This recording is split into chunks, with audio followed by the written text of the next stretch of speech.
Hello, my name is Hakon, and welcome back to another episode of Fighting Fantasy Gamebook Playing, where we go into the House of Hell again, which obviously means we must be some kind of sucker for punishment because this one is dastardly difficult, and but I do have some ideas today for how to go about this, and I'll get to that in a moment. So I've noticed that my previous video actually got 5 dislikes, which is a new record for me, by the way. And although generally I think that people leaving dislikes on videos on YouTube, it says more about the people leaving the dislikes than it does about the videos. I would still like to thank whoever left the dislikes, just for that means they watched the video, or at least 2 seconds of it, perhaps.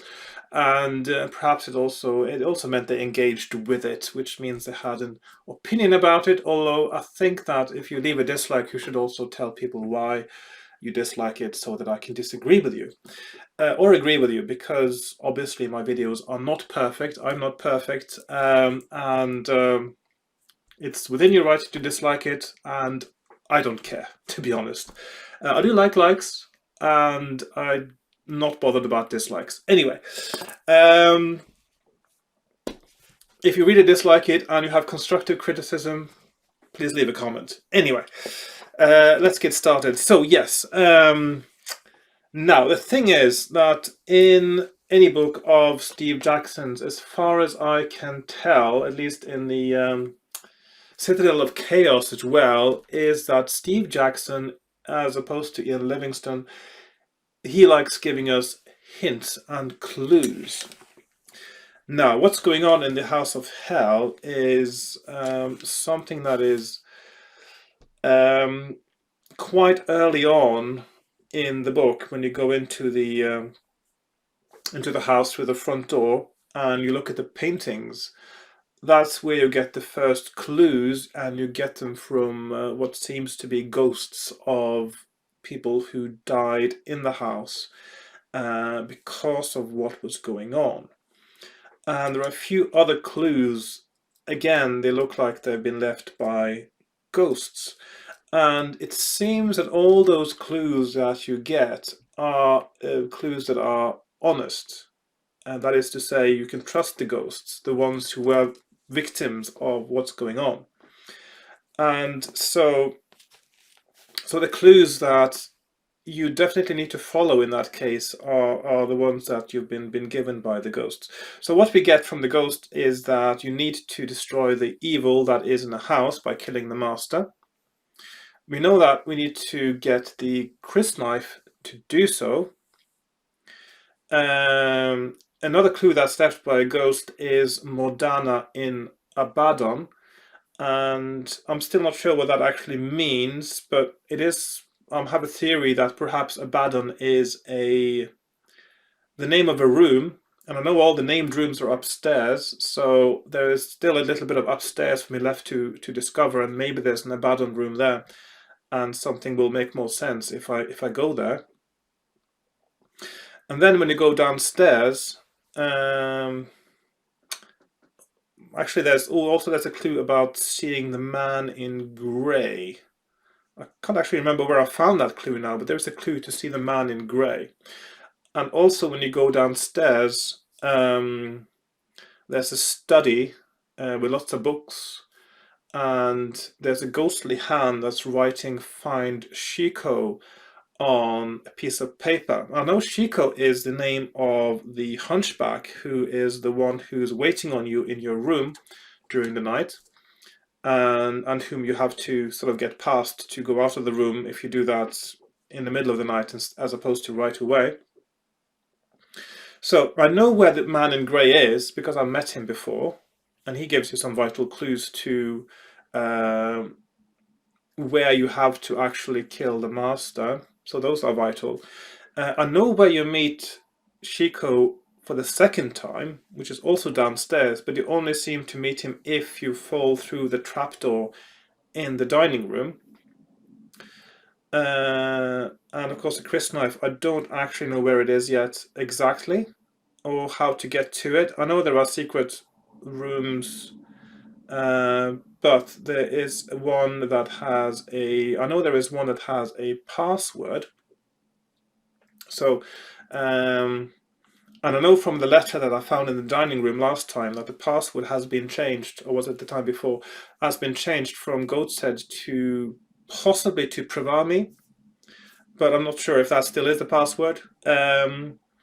So, based on those things, my plan for today is as follows. I will go to the last bit of the upstairs that I still haven't explored. That's my first point of action. Second point of action is to go downstairs and I suppose get to Shiko again, which means I have to go to the dining room and fall down the trapdoor again, so I can meet him again. And then I have to get to the man in grey, which I think is right very close to where I end up in the cellar. And from the man in grey, I have to get to where the crysknife is, wherever that is. And then from wherever that is, I have to manage to get to the dining room so I can kill the master in the end. So I think I got a slightly more of an idea where to go today than I did last time. And I've been studying my map as well, trying to figure out where these places are and how they connect together. And although my map is looking quite messy. Focusing is not always reliable on this camera. So that's my page 1 and then my page 2. So I think I've got a relatively clear idea of where to go, and fingers crossed, of course, that my fear score is high enough and my stamina and skill as well to manage whatever dangers come my way if I follow that right path. Although traditionally, of course, in these books, certainly the well-structured ones, if you know the right path, which I don't really do yet, I may be straying a little bit off it, your initial abilities don't technically need to be that high. Of course, later books, sometimes that idea went out the window completely, and you really have to have good skill and stamina just to go through the right path. So, so without too much further ado, I did say last time that I might skip the beginning, but just to be comprehensive, I think I'll just do the beginning again.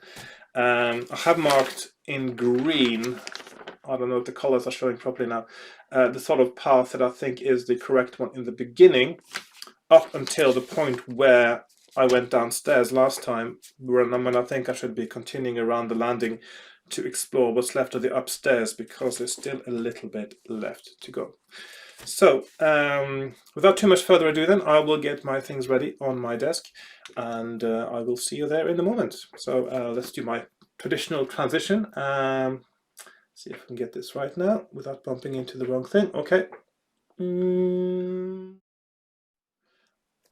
Okay, so there we are. There is our book. We got our map. I'll just change my focus view on my screen now so I can see what's going on. I see the focus a little bit off at the bottom there, but we have to live with that because the focus on this camera isn't the best. I got my character sheet to be. I've got my maps, 2 pages, and I've got my pens, dice. Last time, did I roll any dice at all last time? I think maybe I rolled for luck once. So there are many ways to die in this game without having rolled anything, but surely there must be a way to actually win as well, and presumably having rolled something. I've got a bit of water to drink, and also today I've got a Starbucks double shot espresso, because I just felt like it. It's like a sort of espresso and milk, ice espresso with milk, really. And I'll shake that a little bit, and that's it. Yeah.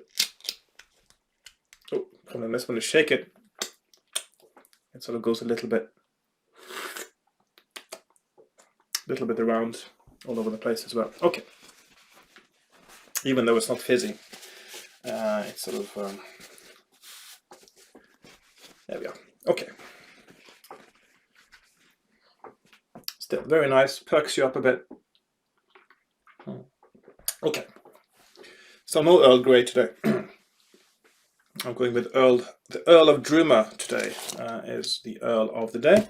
Right, so let's get my stats rolled up. So we've got, I may re-roll if I think it's a little bit on the low side, because it would be a shame to die from any of the stats being too low, especially in a game like this where I think the big puzzle is actually finding your way around and finding the right path and finding what you need to do to get to the end. Oh, actually putting fear. Luck comes before fear, of course. Fear. So this book has a very unusual mechanic in that it has a fear score as well as the usual skill, stamina, and luck. So let's go skill. 1. I'm going to re-roll that. 4. Okay, so that is 10. And also, to start with in this book, at the beginning you start with no weapons, so it is technically then 3 lower for the sake of combat. Stamina, 19, I think I can live with that. Luck, 8. I don't know. Should I do 1? 8 luck. I'll re-roll that. Oh, 8. Okay, so it is 8. And finally, fear, which is probably the most important. I can't do 1. Sorry, that's too low, and that's too low, and 5. Okay, so we've got 11. And fear starts at 0, and it goes up rather than going down, which I don't think that makes any sense. I think they could have just said lose fear points every time you got scared. But they chose to let the fear points go up, and when they reach the score you have, the rolled score, the maximum, then that's when you die outright. Makes sense, does it not? Okay, so that done, let's get started. Got a new chair today as well.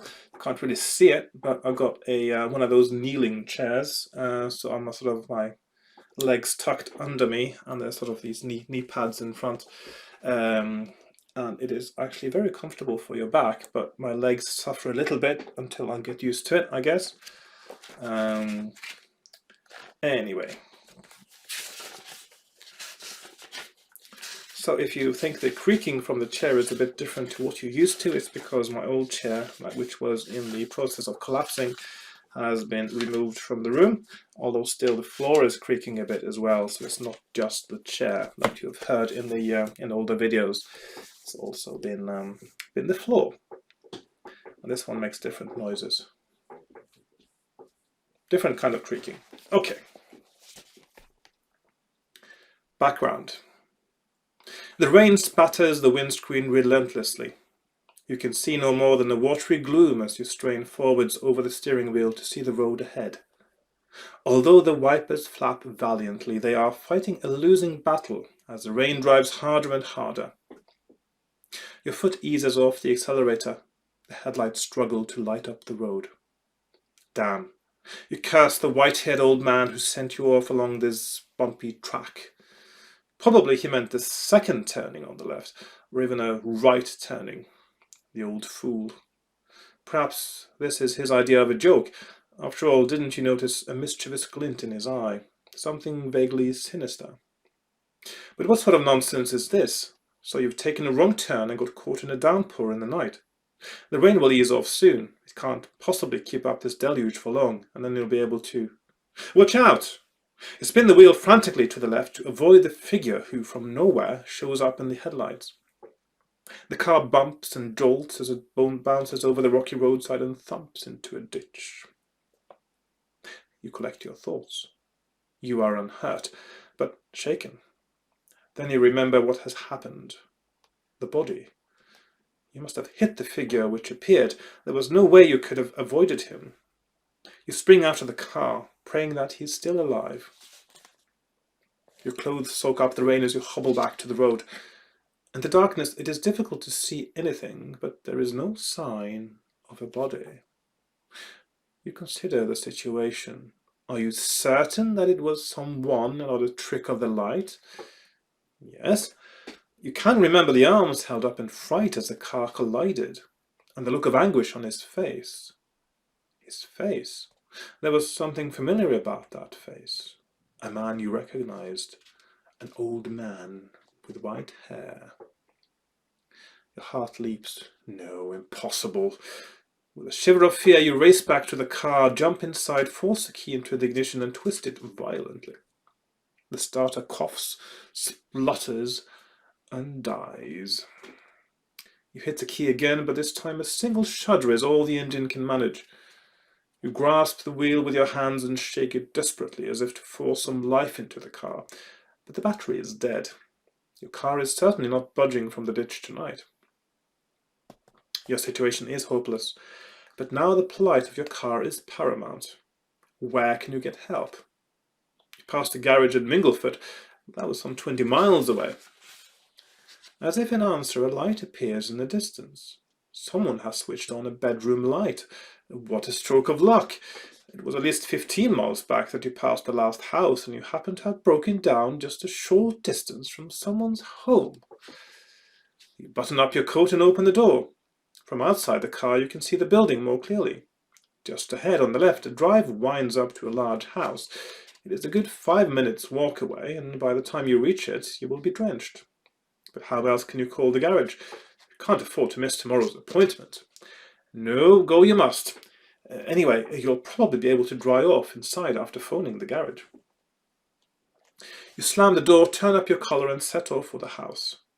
A flash of lightning lights it up clearly for you, but in your preoccupation with the rain, the warning from above is wasted on you. The house is old, very old, and in a shocking state of repair. The light in the window is flickering, most likely an oil lamp, certainly not electric, and you don't notice a fact that might have turned you back anyway.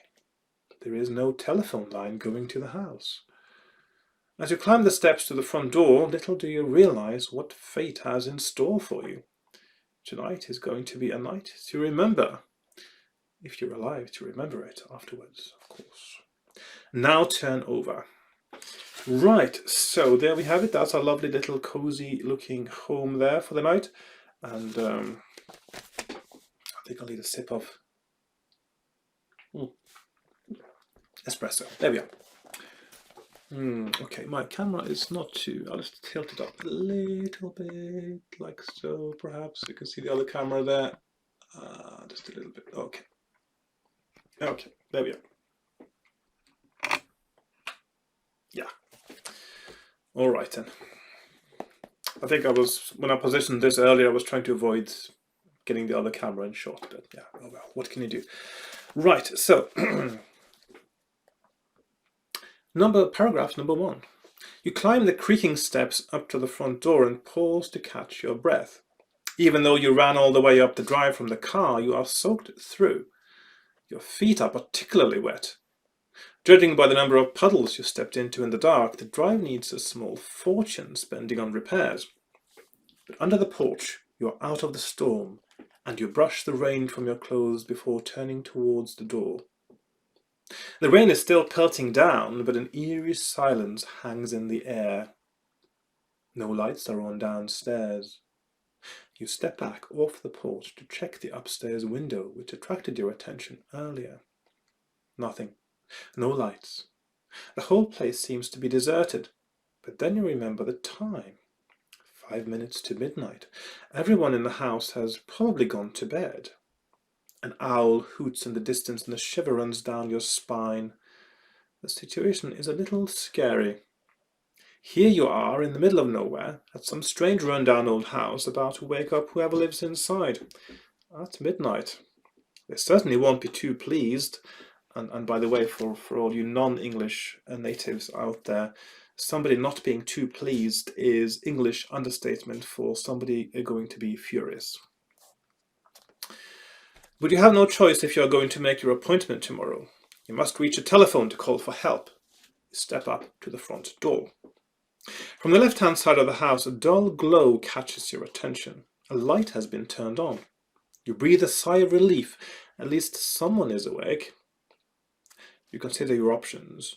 There is an elaborate knocker in the middle of the door and a bell pull hanging down to the right. Will you rap the door with a knocker, pull the cord, or creep around the house to investigate the light. Now, earlier I did go around the house to investigate the light, and it seems the only way that can end is by being knocked unconscious and then finding yourself inside the house, in the room.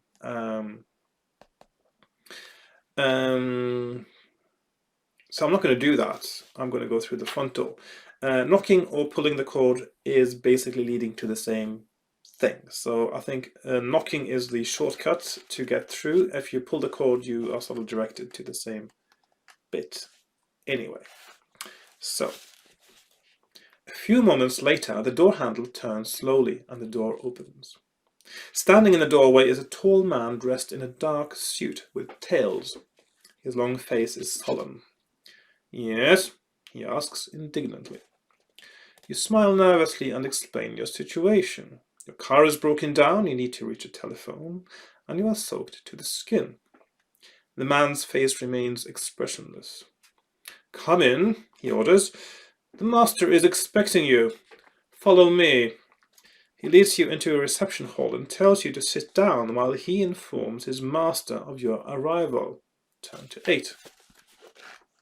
So, that's one of those things you do not want to hear, is it? When you go into a strange house, the master is expecting you. Now that sounds ominous. In fact, I think you should probably have got a fear point for hearing the guy say that. You sit down in a solid carved chair and look around. The reception hall is certainly not what you would have expected from the outside. It is elegantly decorated with rich tapestries and fine oak panels. A number of portraits line the walls. A sturdy 16th century table is set against one wall. Would you wait for your host to arrive, study the paintings, or hunt for a telephone? I'm going to study the paintings because I feel that in this playthrough I should sort of aim to get most of the clues as well as sort of follow up on them, because I feel it's sort of more fair to sort of try to pretend as if I don't know. I'll sort of know where I'm going, but I want my character, the first person singular of the active character of the book, to also get all the clues that I've known beforehand. I'm going to the wrong thing. I'm going to look at the paintings, which is 304, isn't it? Yeah. Yes, 304. Okay. 3 portraits are particularly interesting. When you look at a beautiful young woman wearing a tiara, well, who doesn't want to do that? A middle-aged, portly gentleman wearing half-moon glasses, well, he's no use. Or an elderly woman with grey hair and a cold expression. I think she has the best clue, so I'm going to go to 250 and look at that painting. So there we are, Whistler's Mother, or something similar to Whistler's Mother, I suppose. You step up to a portrait of the Duchess of Brewster, 1777 to 1845. She looks a stern old woman with an icy stare, a lady of the nobility, no mistake, but as you stare her image seems to shimmer. You blink and try to look away, but you cannot. Within the shimmering face you can see small movements and your jaw drops as the portrait's eyes turn towards you. Add 1 fear point for the fright. So we are now going up to, we are within shot here, yes we are, 1 fear point. And I've only got 10 more to go. So, and dying of fright is a real possibility in this game, regardless of your fear score, actually, if you go into the wrong rooms, because there are lots of haunted rooms, and some of them, the ghosts are not as friendly as the ones that give you clues. Right, the woman's lips start to move when you hear a voice saying, "Stranger, you have innocently stumbled into a cursed place. Would that I could bid you escape, but alas, you cannot. There is evil and suffering within these walls, and you may only escape by destroying it. But that is almost impossible. I can tell you this, though. You have an ally close by who may be able to help. This man is dressed in a grey robe. If you can find him, you may together free this house from the evil that controls it." With these words, the shimmering stops. You rub your eyes and look again. The painting is still. So that's where you get the clue about the man in grey. And I'm trusting this clue because I did meet the man in grey before, and it did have some important clues as to how to win the game. And I can't remember exactly what they are now, but I think it said something about where it needs to be done and things like that. So, and also how to get the key to, yeah, it said something about the key as well. So yeah, so I need to find the man in grey, and I do know where to find him. So I will get to him eventually. And I'm going to 277. Footsteps. Someone is coming. The tall man you met earlier walks in, opening the door for another tall man dressed in a purple smoking jacket. May I present Lord Kelnor, the Earl of Dreamer, the butler announces. The Earl holds out his hand and you shake it. And also, by the way, before I say anything else, doesn't this guy look a little bit like Christopher Lee? I'm sort of thinking that's probably quite a big inspiration for this book is, of course, the Hammer horror films, and Christopher Lee certainly had this sort of same kind of commanding presence in those ones. Brilliant actor and an amazing voice.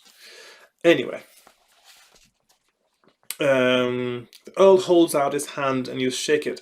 His grip is strong and his eyes pierce yours. His lips widen to a soft smile. You begin to tell him of your predicament, but he holds up his hand. Please, I can see that you have been caught in this filthy storm. Let us sit by the fire and we will see whether we can help. Franklins, tell the cook to prepare some food for our visitor. You protest that you do not wish to be any trouble, but your host ignores you and leads you into a drawing room where a fire is burning. You take off your coat and sit down. The heat of the fire makes you feel comfortable once more. Franklin returns with 2 glasses of brandy. Will you relax, drink the brandy, and ask if you can use a telephone? Turn to 394, or will you wait to see what he asks you? Now, if you wait to see what he asks you, then you actually gain a fear point, so you do not want to do that. You want to relax and just try to go with the flow for the moment. So, oh, yeah, my chair needs a bit of adjustment there. Okay. The fire and the brandy warm you and you begin to feel more relaxed. You may deduct 1 fear point, and that is the one I gained earlier. You explain to the Earl what happened on the road and that you would like to use his telephone to call the local garage. I'm afraid our telephone line came down tonight in the storm, he replies. You will have it repaired tomorrow morning. In any case, the garage would not come out here at this hour, but don't worry. You are perfectly welcome to spend the night here. I'm glad of the company. Tomorrow, Franklin's will take you into town. Ah, here is Franklin's now.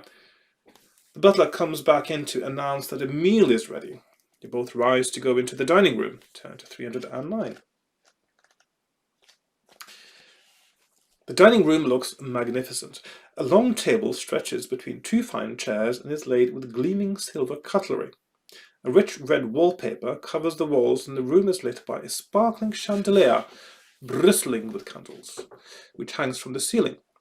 You take your seat and the butler moves behind you to offer you wine. Will you take white wine or red?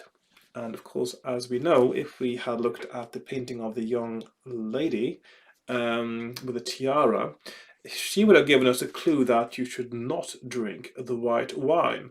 So I know this from experience, even to the point of dying from it at some point, that white wine is not for drinking. So it is for sedating you and knocking you unconscious or even killing you. So we are going to go with the red wine and go to 395. The wine is impeccable. A fine vintage. Soup follows, and then you may choose either lamb or duck for your main course. Or you can tell your host that you have already eaten and you are not hungry, which would be very rude, I think. So I'm going to go with the lamb as usual, because that is my favorite of the 2 dishes in question. Although I think it is actually arbitrary which one you choose. Sorry. So yes, a rack of lamb is brought in on a silver platter. The smell is delicious. You both start to eat and talk. The Earl asks you about your job and your reason for being in such an out-of-the-way place in the middle of the night. which actually is, by the way, one of the biggest mysteries of this book, because it seems that you know a lot more about what's going on in the house after reading this than you know about what you're out and about in the middle of the night for. You don't ever, it seems, get to know what your appointment is about, why it's important, why you are doing it in the middle of the night, etc. It just none of those things seem to be explained, which probably adds to the sort of horror element in a way as well, because you get a sense that maybe you don't know what's going on even more than you would otherwise, because you don't even know what you're out there for in the first place. Anyway, in turn, he tells you about himself and his family. Turn to 28. Of course, you will know more about his family than you know about yourself. The Earl of Dreamer is the last survivor of his family. His estate stretches for miles around the house. At one time, the estate was prosperous, with many tenant farmers cultivating his land and providing a healthy income for his family. But things started to change. His sister died at the age of 32 under mysterious circumstances. She was found dead in a clearing in the woods with strange marks on her neck. News travelled fast, and the ignorant peasants started muttering about witchcraft and black magic. In their eyes, the house was cursed. Pure superstitious nonsense, of course. But gradually the farmers moved to new pastures, avoiding the estate altogether. I added the altogether because it actually looks quite nice now. By now you have finished your meal. Franklin's returns to offer you fruit, cheese, coffee, and brandy. Will you take fruit, coffee, and brandy, cheese, coffee, and brandy, or just cheese and coffee? I'm still a bit sort of... I don't think... well, first of all, just on a personal note, I think having cheese after a meal it's way too filling, isn't it? I mean, it is basically just fat and protein. So you want something lighter for a dessert and something sweet. So fruit, coffee, and brandy it is. So I'm going to 224. Now, Franklin's brings them to you when you finish off your meal. Well, my friend, says the Earl, you must now be quite tired. It is well past midnight. Franklin's will show you to your room. You thank him and follow the butler out of the dining room. This way, if you please, he says, as he leads you up a magnificent wide staircase with carved wooden banisters. A landing at the top leads to various different rooms, each with a name plaque on the door. He takes you to one which reads Erasmus Room and opens the door, wishing you a good night's sleep. 25. Okay.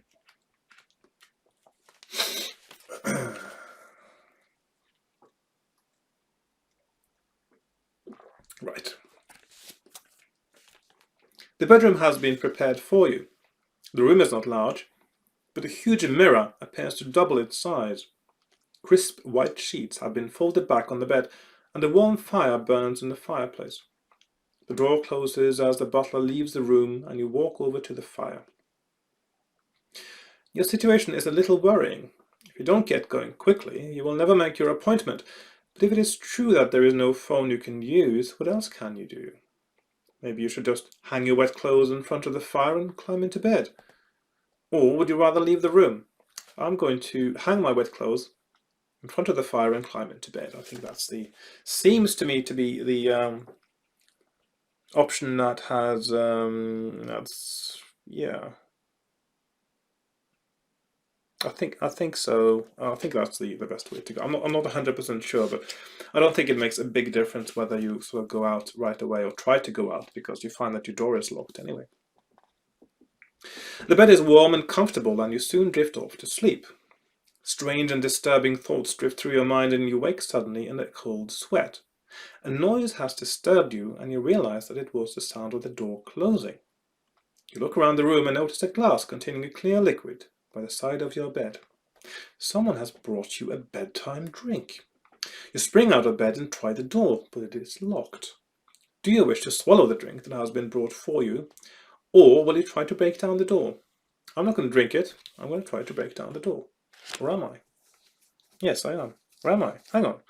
If I drink the drink, would I then not... No, I think I'm not going to drink the drink. I'm going to try to break down the door.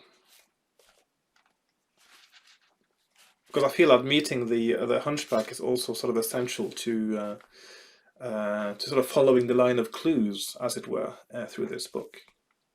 You take a short run and charge at the door. It shudders and the noise reverberates through the house, but the lock holds firm and you bounce off, clutching a sore arm. Deduct 2 stamina points for the pain. For you to try charging again, turn to 106. If you feel that the door is too strong and you are unlikely to break it down, turn to 158. So we got stamina down by 2 points to 17. And I'm going to 158. You can hear slow footsteps approaching your room.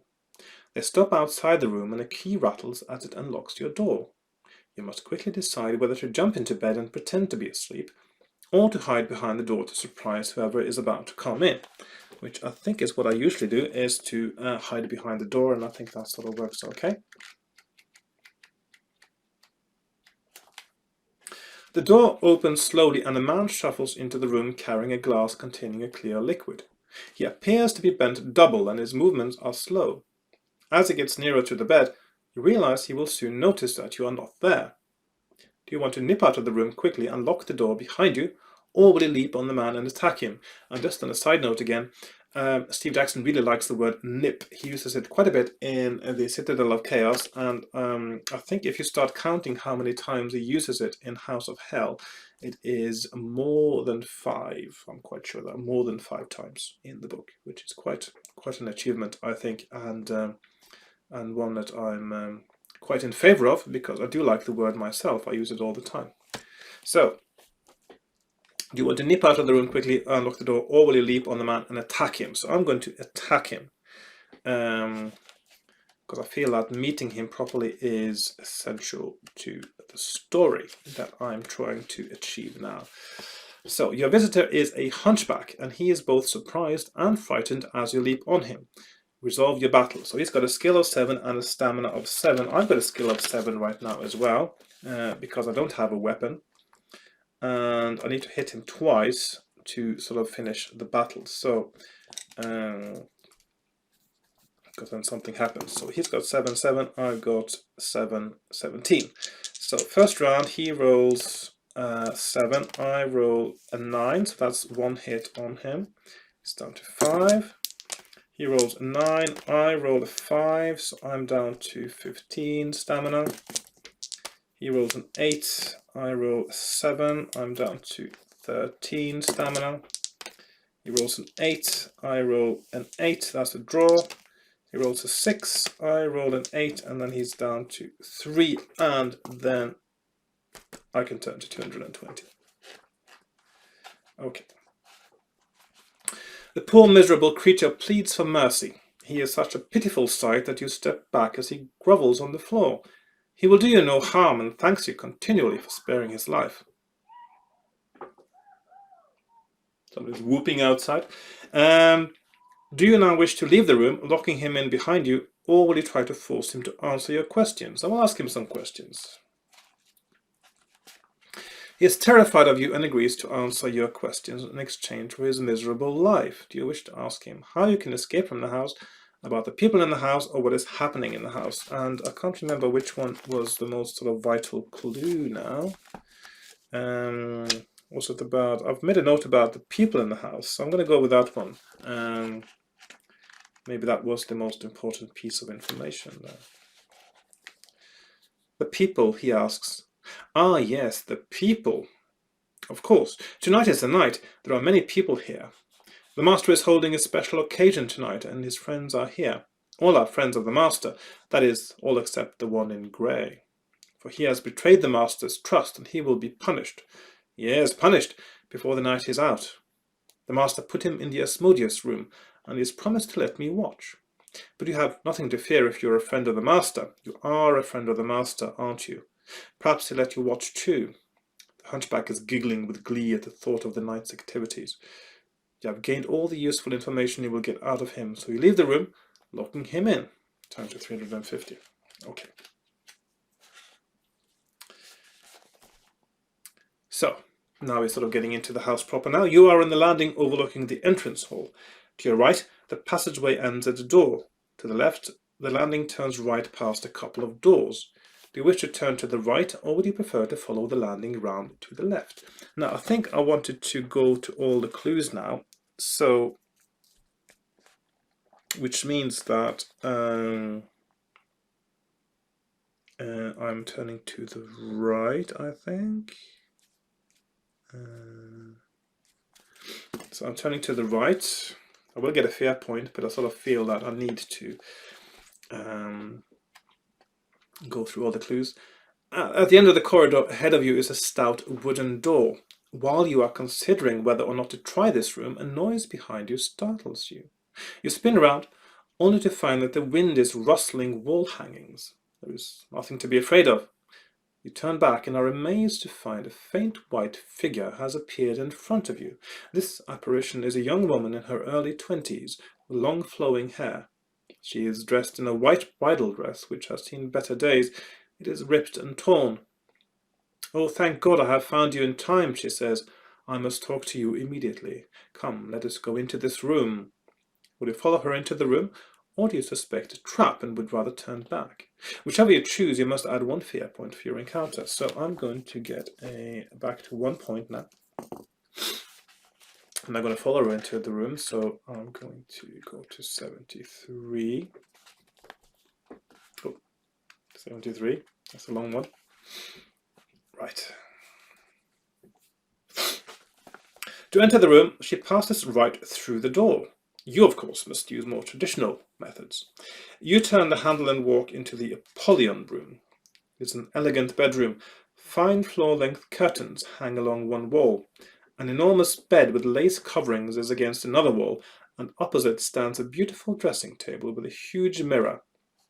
The woman hovers in the center of the room and bids you to sit down on the bed. "Your coming here has been no accident," she starts, "and I must warn you of the terrible dangers you will face here.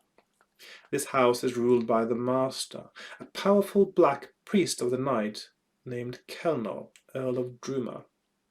I would guess that you are to be offered to the demons of hellfire, if you survive that long.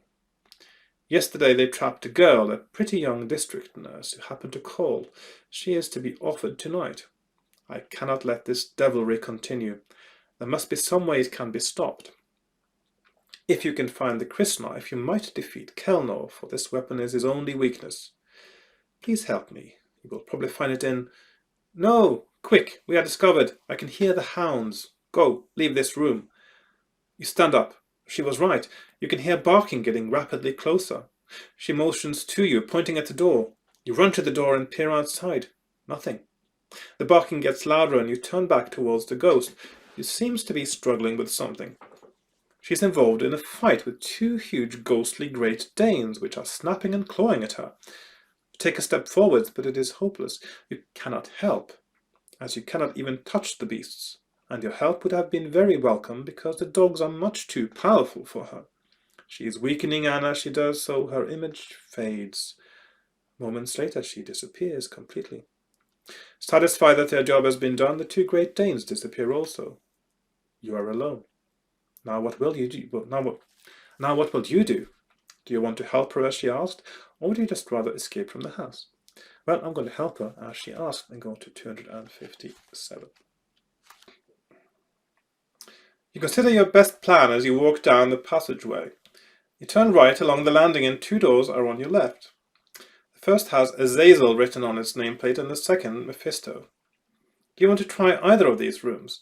If so, you may enter the Azazel room by turning to 358 or the Mephisto room by turning to 298.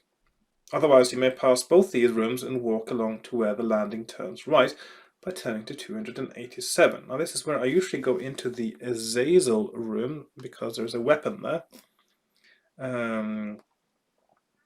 So I'm going to go to 358. Now I don't know if this is the best way to go about it. I know there's another weapon as well in the sort of a cupboard. There might be other options in this room that are better than picking up the weapon, but I don't know yet. I'll see if I feel adventurous enough to try something now. Okay, so The door opens and you peer into the room. You quickly check that there is no one inside and are relieved to find it's empty, but full of clutter. It seems to be a crude scientific laboratory of some sort. A brass telescope points through the window towards the sky. Charts and mathematical tables are pinned to the walls. A human skeleton hangs from a hook and the bench is covered with glass vials and apparatus. They look like priceless antiques, and they were probably all made in the last century. Do you wish to investigate the room further, or would you prefer to leave? I'm going to investigate it further. So, you step into the room and close the door behind you. A squeaking noise from one corner makes you jump, but when you walk over, you're relieved to find that the squeaking comes from 3 rats in a cage. You keep your ears peeled for sounds of visitors as you investigate the contents of the room. Do you wish to look through the drawers, examine the liquids, or look through the cupboards? Now, I'm thinking that there must be one of these. There is, if you look at the liquids, there are 4 of them. I know the green one doesn't do anything, but maybe there's something there that's... I had just got an idea actually. I'll try this. Okay. 341. At the end of the bench is a rack which holds 4 glass vials, and each vial contains a colored liquid. They look like the results of someone's experiment. Are you willing to risk taking a sip of one of these liquids? If so, which color will you choose? So there's green, there's red, there's clear, and there's yellow. Now, I know green has no effect, but there is Steve Jackson. He likes leaving clues and things, and also he is a little bit consistent, I think. I'm thinking the red is going to be a poison. I think the clear might be, maybe that is the white wine that knocks you out all the time. But somebody told me one time that there's a yellow liquid in Caverns of the Snow Witch that actually is a benefit to you. And somebody commented on my video saying, yeah, yellow liquids in fighting fantasy books are always good for you. Maybe I should try the yellow liquid just to see. I'm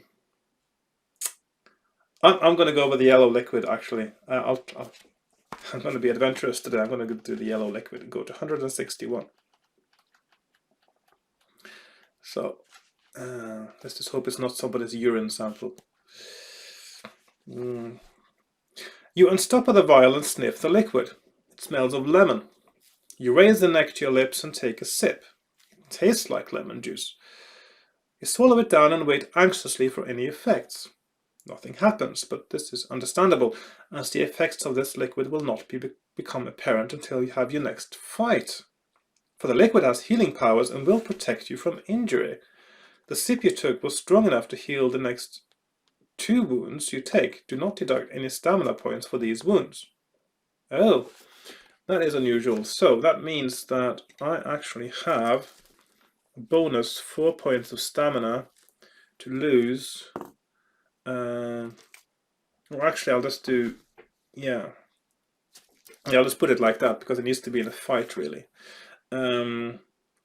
Extra 4 points to lose without getting them, so that's good. Yeah. Okay, so that is actually benefits. I'm going to put a mark it like that. So healing potion, called healing potion. Okay, there won't be much mapping going on yet because I haven't really got anywhere that I don't know yet. Okay.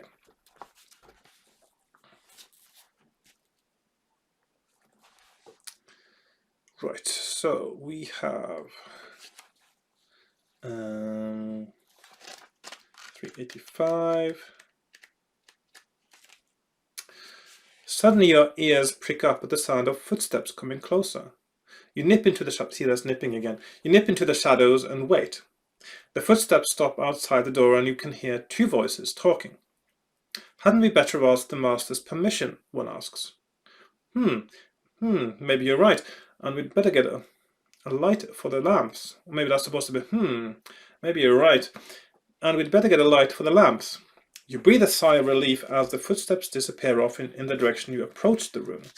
decided it's best to leave before they return and you open the door onto the landing. The safest way to go, it strikes you, is away from the two visitors who may return at any moment. If you approach this room from the left, turn to 229. If you came from the right, turn to 26. And so I came from, I'm a bit confused now because did I come from, I went left to go to the Azazel room. Did I go left or did I go right? I'm not sure.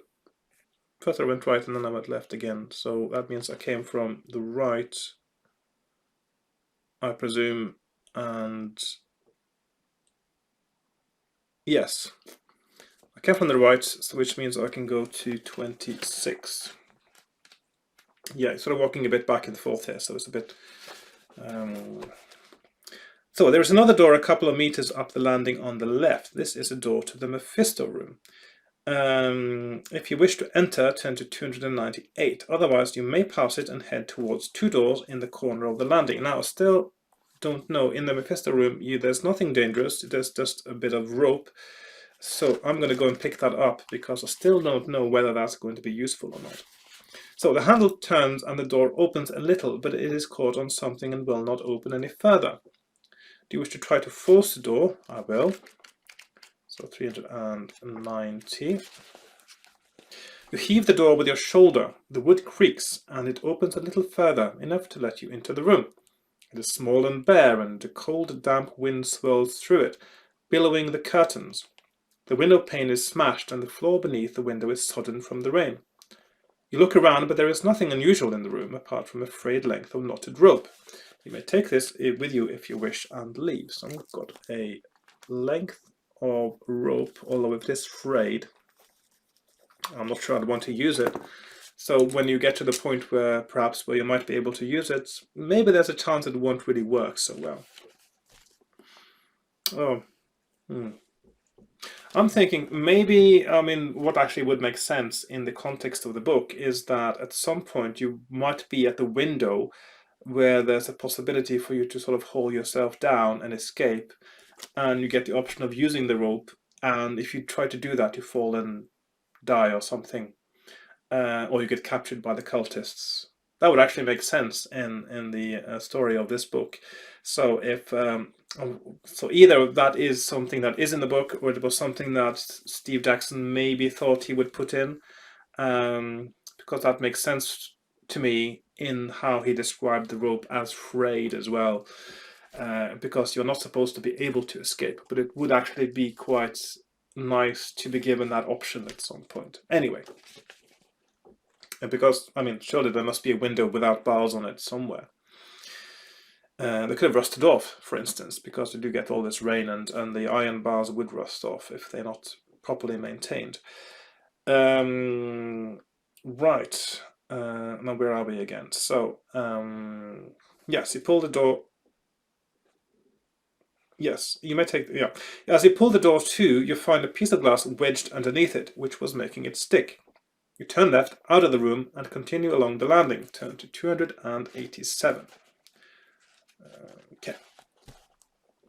You walk up to the two doors in the corner of the balcony. The one on your left is named Balthus, and the one in front of you has no name. If you wish to enter the Balthus room, turn to 299. No thanks, I know what's in there. There's a zombie in there. If you would rather go through the other door, turn to 86, and I'm not strong enough to fight a zombie, so... If you choose to ignore these doors and continue around the landing, turn to 193. Now, let's see, where is it that I want to go? So I am 86, okay, so 100-87 is there. I don't want to go to the Balthus room. I want to continue around the land. No, hang on. Yes, I want to go through the other door because that's where I get my second clue. Was that the third clue? Third clue. That's where I get my third clue. The door opens into a narrow passageway which ends at a window. There is a door halfway along the left-hand side, and a sign on the door identifies it as the Diabolus Room. If you wish to try this door, turn to 13. If you wish to investigate the window instead, turn to 110. If you're not keen to do either and would prefer to go back through the door and continue along the landing, turn to 193. Which probably is a good idea, but I'm going to investigate the window, because that's where another friendly ghost is giving me a clue. Curtains are drawn across the window, and you approach cautiously. You gingerly pat the folds in the curtain and are relieved to find nothing there. Although they seem to be safe, you are still on your guard as you draw them apart. As you do so, a thunderclap booms outside and makes you jump. But you are safe. A perfectly ordinary window is uncovered. However, the heavy iron bars on the outside are a little worrying. Through the window you can see nothing but the rain running down the pane of glass. But curiously, the rain is avoiding one area. Could it be that the wind is blowing the rain away from this corner? You bend down to take a closer look. Written in the condensation which has formed on the glass is a message. You read 3 words: Mordana in Abaddon. You repeat this message to yourself and then rub it off the window in case anyone else should see it. Yeah. Mordana in Abaddon. This message may be useful to you, and you will realize when it is. If later in the adventure you want to use the message, turn to reference 88. Do not turn to 88 now. Now you must head back to the landing and turn left. Turn to 193. So we go to 193. A short distance further on, you come to the top of the main staircase, which leads downwards. Immediately opposite the staircase is an unmarked door. Do you wish to go downstairs? Turn to 132. I think that is too early. Try the unmarked door, or will you continue around the landing? So I'm going to go and check the unmarked door, because that's where I get my weapon now. So I'm going to go to 233. Oh, there's the zombie from the Berlioz Room. Quite a nice looking little guy there. Probably one of the scariest pictures of a zombie anywhere in the Fighting Fantasy series, or anywhere even. So where was I? 377. Let's see. You step into a small storeroom and close the door behind you. There are shelves on the left and right walls on which various household objects are stored. In front of you, in the wall facing the door, is another door. What do you want to do? Will you search through the things on the shelves, try the door opposite, or return to the landing? I want to search through the shelves. Various items of crockery, cutlery, and food are kept in the storeroom, including a sharp meat knife, which you might like to hide under your coat to use as a weapon in the future. So I've got a knife. I can then remove my 3 penalty on my skill for not having the weapon. So the sharp knife will allow you to add 3 skill points in a fight. On one shelf you find several cloves of garlic, which you may also take. So I've got cloves of garlic. I know there's one vampire in here, which is very close by here. Actually, if you go through the storeroom, you get to the area where he can be found. There's also an unlabeled bottle of white liquid on another shelf, and by white in this case they actually it's meant a clear liquid, because it's white wine. White wine is not white. If you would prefer to ignore the liquid and try the door at the back of the storeroom, turn to 255. I would rather not, actually. I don't think there's anything good in there, and you only seem to end up in the kitchen where you seem certain to meet your early demise. So I'm going to go leave by the door I entered and return to the landing. So 233. Right. So I'm going then there, search, and going back to the landing. So that's my that's my default path now, is going to be there, not there. So let's put a red line across there. Okay. 233. Yes, a few steps past the unmarked door is another unmarked door. If you wish to try this one, turn to 98, and that is one where all you can achieve is to get 3 fear points, and if I do that, I think I will probably die of fright at some point. I'm not going in there. I think there's nothing else in there. So I'm going to, it's just a trap, 374 is where I'm going. And this is where I also swap maps. I get to this side here. So 374 will be down here. The landing turns right and the passage branches off. You may either turn left down the passageway and past a couple of doors before turning left again, or turn right following the landing, or turning right following the landing. So what am I to do? I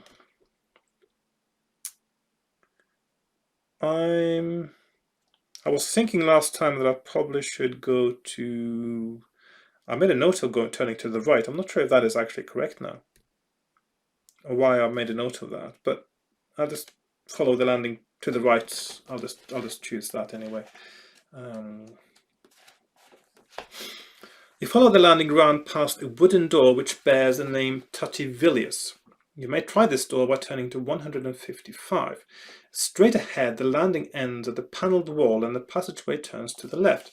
To follow the passage round, turn to 175, and Tativilius is another of those rooms where you get more fear, so I'm going to skip going in there and continue around. And this is where I haven't been before. Because I've always gone downstairs, either voluntarily or by force, before I got to this point.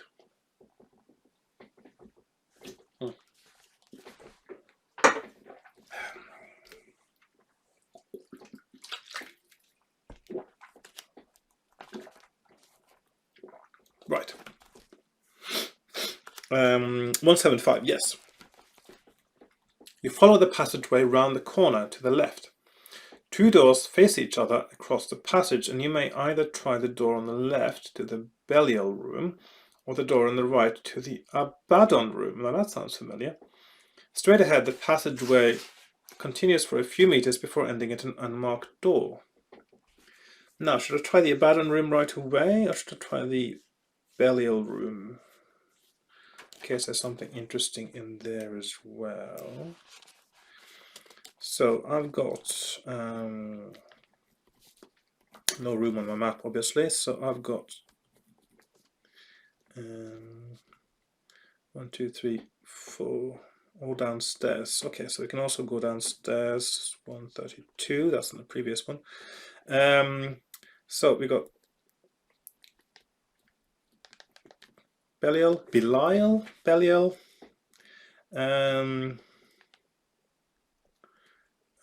Abaddon, or 103 door, unmarked door. Okay. Belial Room. I'm going to go to the Belial Room first. Okay. You enter the room and study its contents. It seems that this room is used very little and is perhaps a storeroom. White sheets are covering the furniture and several large square shapes which look like boxes. Do you wish to rest here or look under the sheets to see what they are hiding?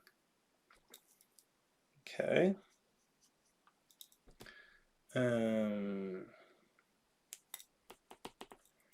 Okay.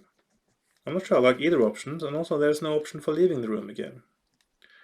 261 rest. 167 sheets. Ugh. You know what? Given those two options, I'm going to try to rest. I'm sure there must be some way you can rest in this house. You walk over to a corner where you can watch everything and catch your breath. You may add 4 stamina points for the rest. Ooh, that's quite a good rest. Oh, hang on. Oh, that means I'm back on 17. I'll probably need those. And I still got the 4 bonus stamina as well for the next 2 battles, or the next battle rather. Now turn to 380. Okay, so 380. Oh, I put down here stamina plus 4. 380. It's so easy to forget mapping once you've got so much map And once you finally get to a place you haven't mapped before, it's so easy to forget updating your map. But it's very important for my next playthrough, of course, that I do this now. You keep a suspicious eye on the room while you consider your next move. Suddenly, one of the sheets flaps. Was it the wind? No, you think the air is perfectly still. You watch the sheet. Slowly it rises into the air as if it was being pulled up on a rope. Add one fear point and decide quickly what to do. So we got fear now 2 points. Will you grab the sheet or leave the room and slam the door firmly behind you? So we've got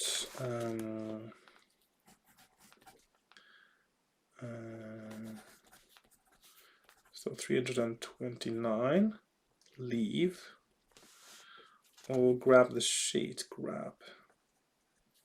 I don't know. Is it wise to go into sort of a tug of war with a ghost, if it is a ghost? I'm gonna grab the sheets. I'm gonna grab the sheets. You walk over slowly and reach out for the sheet. It now hangs in the air well above the box it was covering. You grip it in your hand and tug it downwards. It snaps, confirming your suspicions. The sheet was being pulled by a thin strand of string. So it's a fake ghost in this case. You breathe a sigh of relief and you may deduct the fear point you just taken. So I'm down to 1 again. So grab fear -1. I'll still be a bit scared who he was trying to do that to anyway. But who or what was pulling the sheet? You decide not to wait to find out. Leave the room by turning to 3. So I'll never get to see what's inside the boxes then. Well, I don't know. Maybe there's nothing useful. So there's still something left to do in that room if I ever return there. So I could, of course, check the sheets first next time, perhaps. Outside the Berlioz Room, you have 2 options. Do you wish to try the Abaddon Room? Okay, so that is still an option. That's good, because that seems interesting. Or would you now rather head to the staircase? So it's also going to 132, which is on the previous page. So I will go into the Abaddon Room, and I know there must be something interesting there because I've got the clue from the ghost at the window saying Modana in Abaddon, and even with a paragraph attached to it. So there must be something important in there, I would think. So 335. You enter a bedroom which is lit by a single candle burning by the bedside. A heavy musty odour hangs in the air, which could come from all the plants which are standing in pots on the mantelpiece, beside bedside table, dresses and shelves. Whoever used dresses, that should be dressers, presumably. Whoever used this room certainly liked plants. But another sight catches your attention and stops you in your tracks. Asleep in the bed is an old woman. It seems that she has not heard you, for she has not moved since you entered the room. Do you wish to leave her in peace, walk over and wake her, or will you instead spring over and attack her before she can wake? I don't know. Wouldn't attack her, surely, but there must be something important in the room, so I suppose waking her up seems like the sort of obvious thing. And I'm forgetting to put my, let's see, where can I do this now? I think I'm going to have to move my mapping of this over to here, like so, and I get the options there. So 1, 2, 3. Okay, so we've got 149, leave, 139, wake, or 354, attack, which isn't really what I tend to do with sleeping old ladies. And if you do that with sleeping old ladies, you really need to be locked up, I think. So, anyway, I'm going to walk over and wake her. Oh, there she is now. Well, that is quite a lot of flowers, isn't it? Right, you step over to the bed and shake the old woman gently, but as soon as you touch her withered skin, you jump back in horror. She's stone cold, dead. Add 2 fear points for the shock. Ooh. 3, so only 8 left, so I could easily go.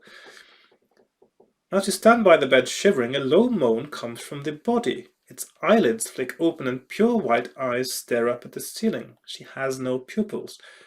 Do you wish to wait to see what will happen next, or will you beat a hasty retreat and return to the passageway?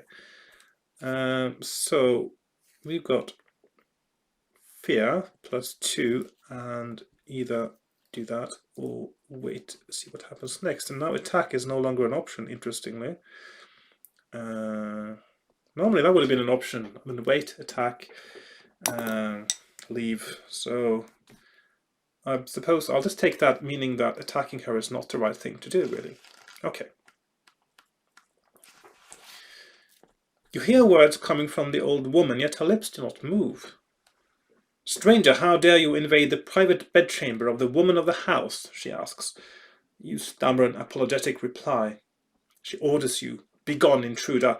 Leave an old woman to die in peace. Well, how long is she going to die for, anyway? Will you leave her as she wishes, or ask her for information about the house? So I'm not going to leave her because I need information about the house. So I'm going to presume now that I need to ask her about something, and otherwise, what would that Modana in Abaddon be about?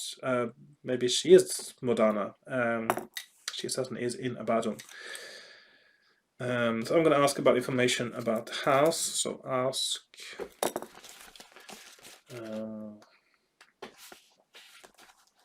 What business of yours is this house? She screams. If you will not go out of your own accord, then my hounds will see you off, and if they cannot, I will do it myself.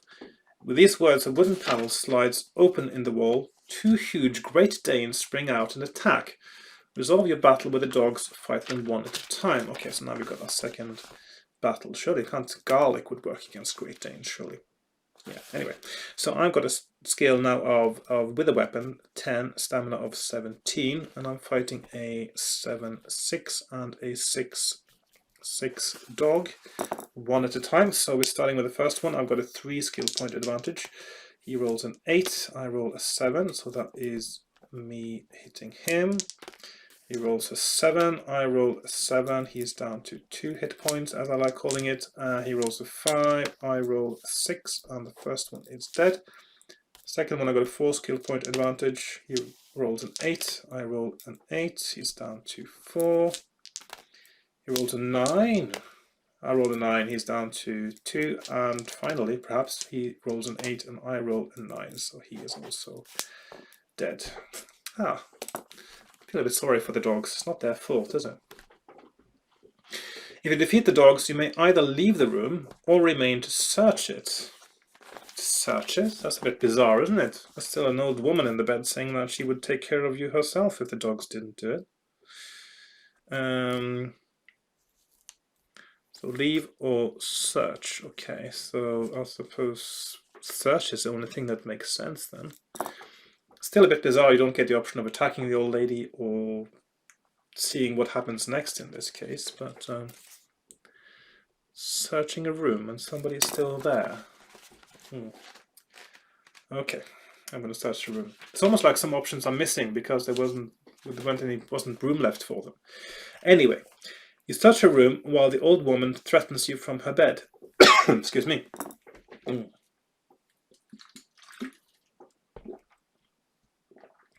You recognize some of the plants, as most of them are common house plants. The woman's voice grows frantic as you poke around in a herb garden by the window.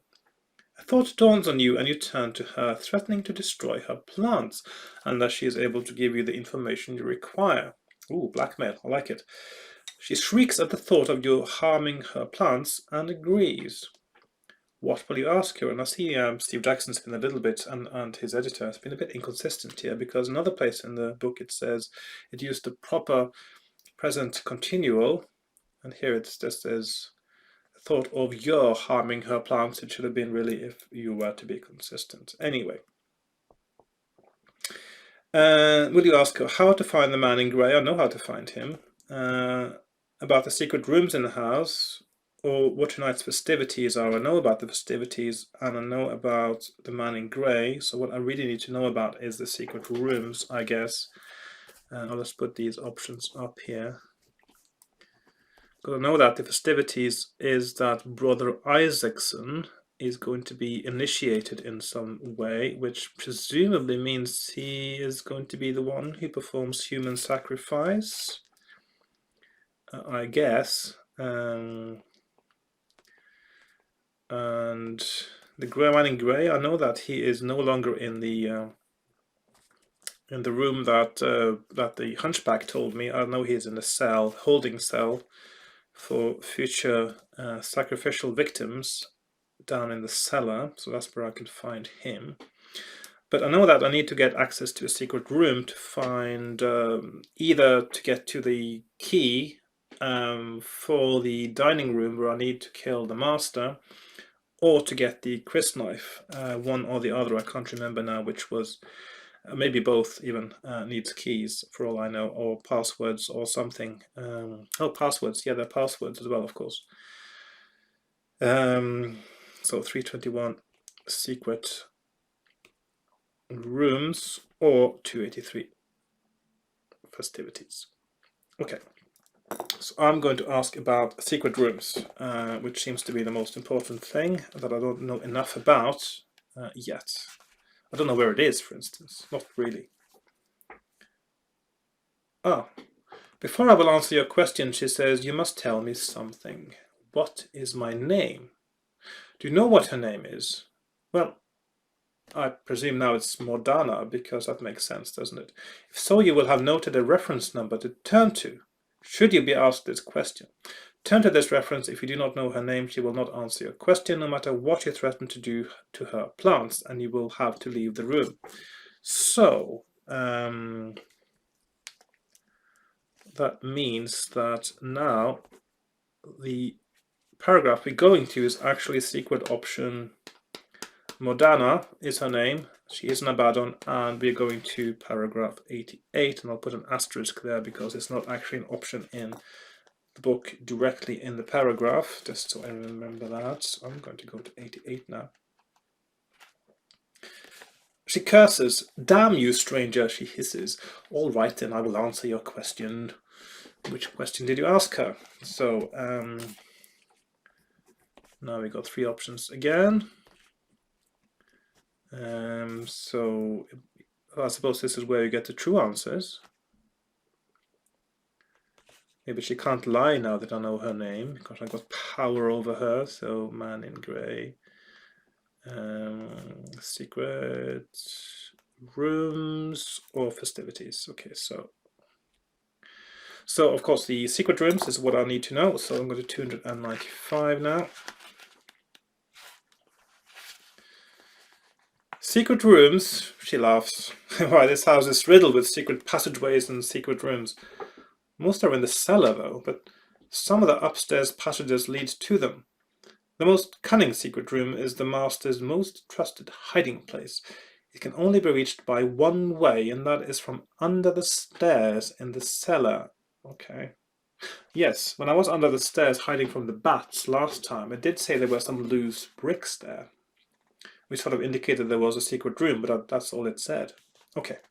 A password is needed, and I knew the old one, but it has recently been changed. Shiko will know the new password. Okay, so that's where I'm finding Shiko, the hunchback. So she doesn't know the password then. Okay. But the letter said that, well, actually the letter only said that it had changed from Goat's Head to something else, maybe to Pravami, but... The woman's eyes close as if the conversation has been a great strain. You leave her be and consider the information you have been given. When you are in a position to find the secret door in question, under the cellar stairs, you may try to find it by deducting 10 from the reference you will be on at the time and turning to the new reference. Okay, so that's the way to... I was wondering about that. Okay, so under stairs, when I'm under the stairs, I go to reference -10. No other clue as to its location will be given.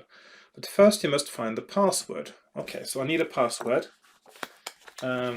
Which may or may not be okay. So I need to find that's okay. So I'm going to get given a clue that I need to find Chico again. So I get that clue from two places actually, which probably means I only need to find it once, which means I don't need to find that clue again to know. Yeah. Okay. So this all makes sense now. So I'm going to go to 158 now. Oh, 100. Hang on. Leave the room by turning to 159. Yes, 159 is where I'm going. If I can only write that so it's legible. There we are, 159. So this was the last piece of vital information from upstairs, and that sounds very vital to me because without that you don't know where.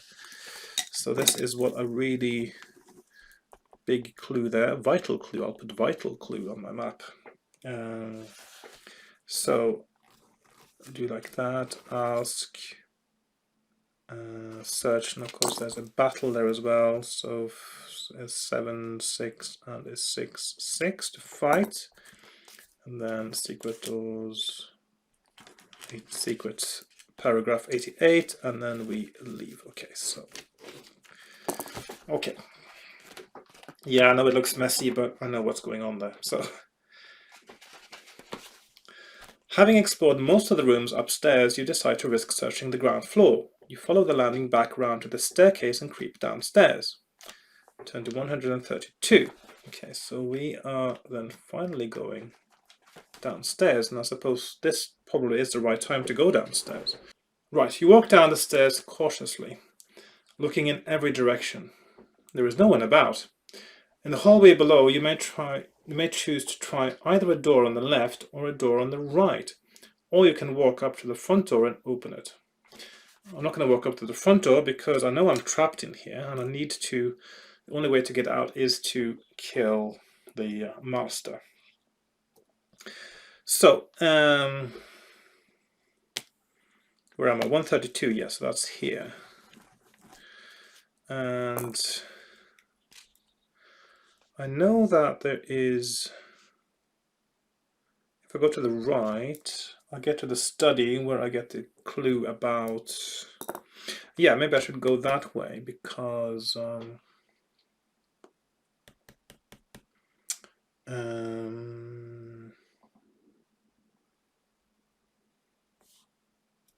Yeah, so I'm going to go right so I can get into the study because I find the pentacle there as well, which may or may not be useful.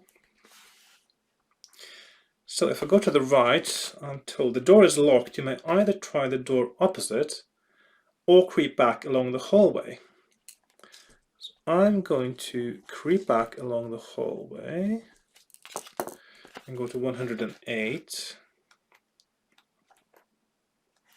The hallway widens. To your left there is a passage with two doors facing each other across it. To go this way, turn to 21. And that is not where I'm going. If you don't want to go this way, you can walk on a couple of meters and turn right into a passageway which runs past two doors facing each other and ends at another door. To go this way, turn to 49. And that is where I'm going. So 49, yeah. You step into the small room. No, that's the wrong paragraph. You have a choice of three doors here. Will you go through the door at the end of the passageway? Go to 195. Door on the left, 307, or door on the right, 217. And I was going to the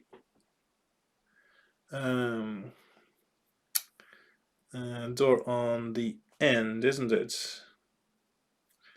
Because that's the study, yeah, 195. So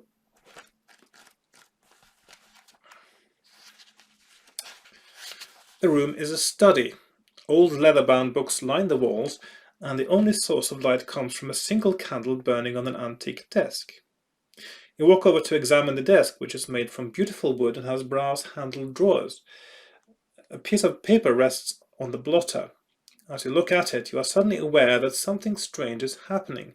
A large brown letter F is forming in the top left-hand corner. You gasp as the word find appears in a child's handwriting across the top of the paper. For this you must add 1 fear point. So it's now 4.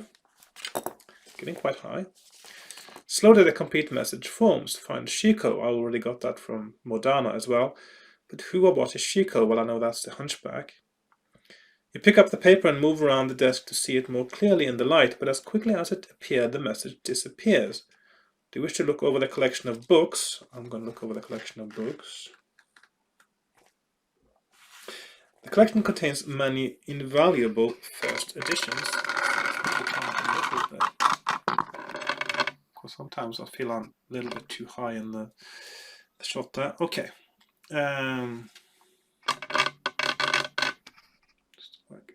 Okay. The collection contains many invaluable first editions and obscure works in strange languages. The Earl of Dreamer has a disturbingly large collection of books on black magic and many volumes on hypnotism. Do you want to look at any of them? If so, will you choose a book on black magic? Yes, I will.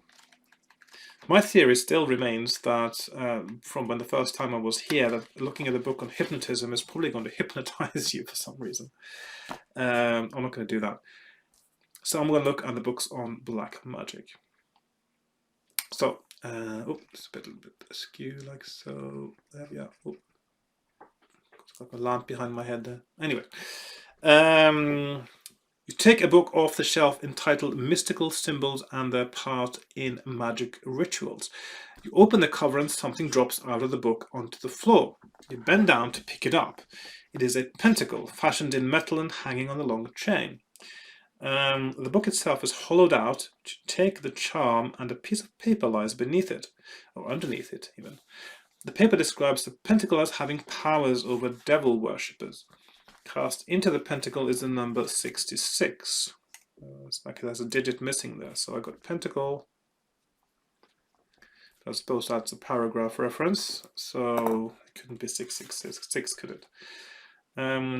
If you wish to take the pentacle, you may use it at any appropriate time by turning to reference number 66. And I think this is one you can use if you get to the place where you have the devil worshipping sacrificial rites taking place, which is also somewhere in the cellar, I think.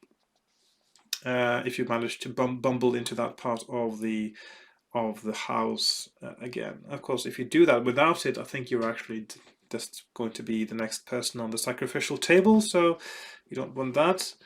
So, do you now wish to look for other interesting books, or would you prefer to leave the room? I'm going to leave the room, I think, because I'm not going to push my luck that there are any other things that are going to help me here. Let's see, 54. There are 2 doors leading out of the study. Did you enter from the drawing room? If so, you can leave through the other door. If you entered from the hallway, you may now leave through the other door by turning to 353. So I entered from the other door, not from the drawing room. So, so I'm going to 353, which is over there. So, okay.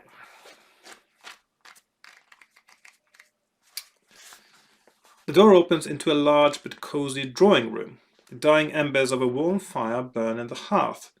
Comfortable chairs are arranged around the fireplace. 2 glasses and a decanter stand on a glass-topped table between the chairs. There are plants in tall stands on either side of the windows, and there is another door next to the one you came in. Do you wish to explore the room further?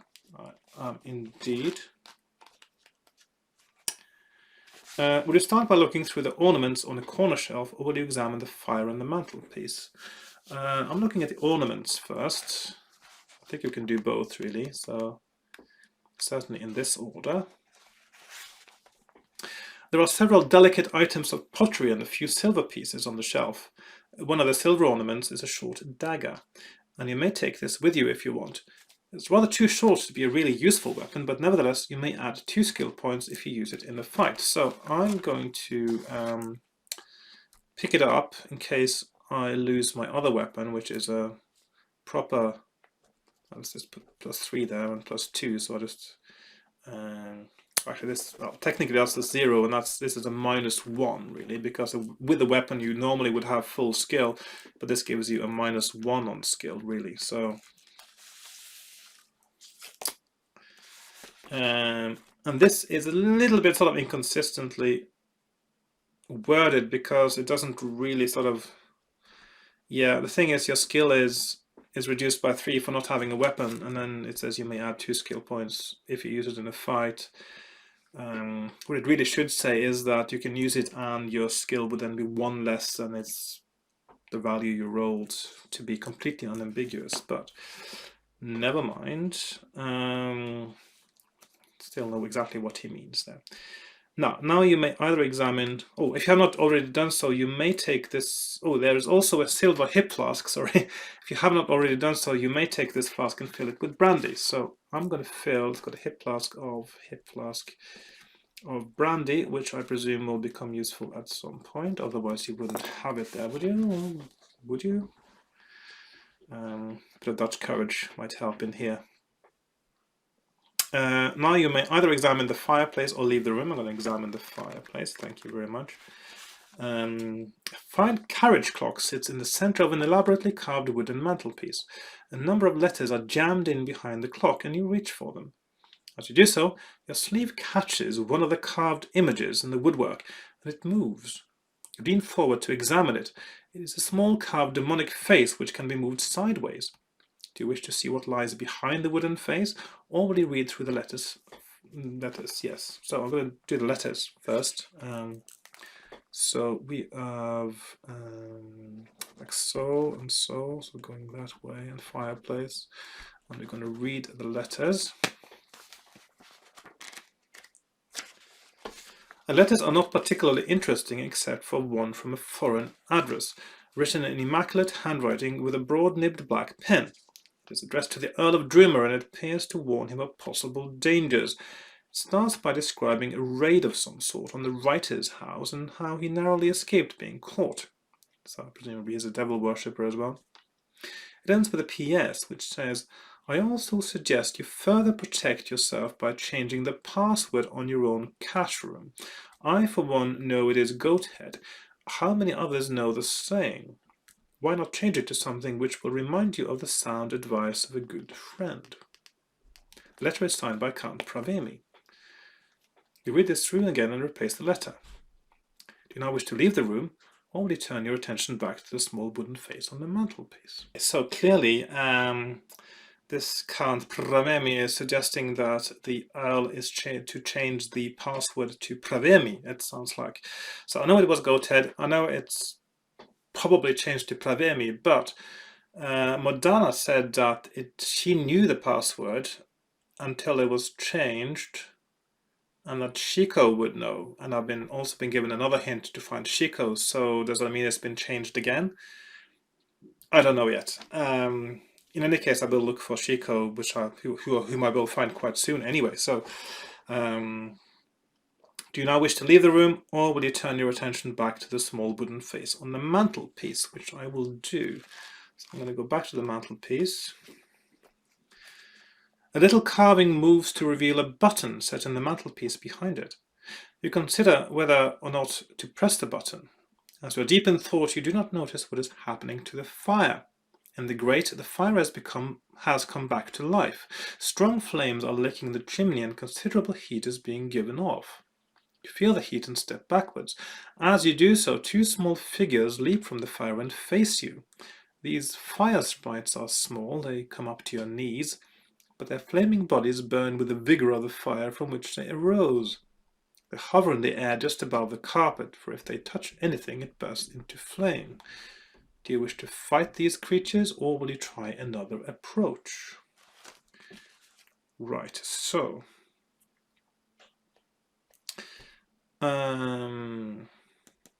let's see, where are we now? So I've read that. Gone to 85. And of course I know that there's a way to actually defeat them without fighting them, so I'm going to go to 145.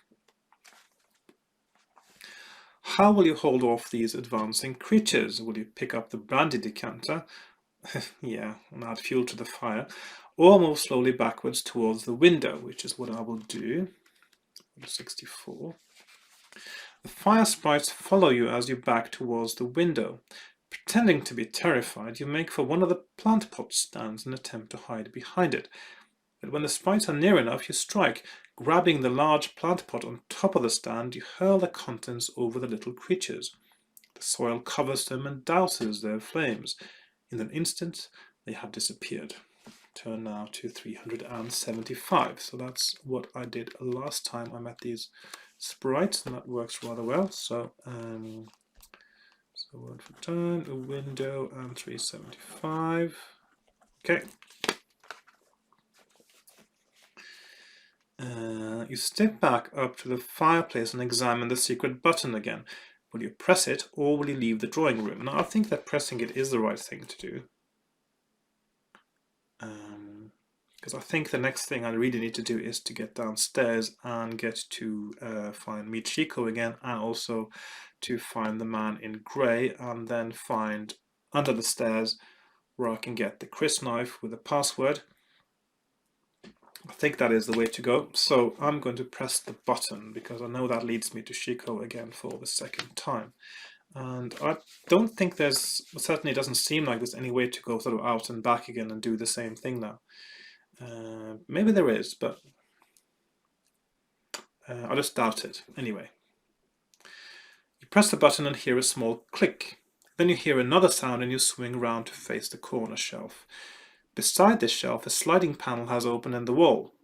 You walk over to investigate and bend down to look at the opening.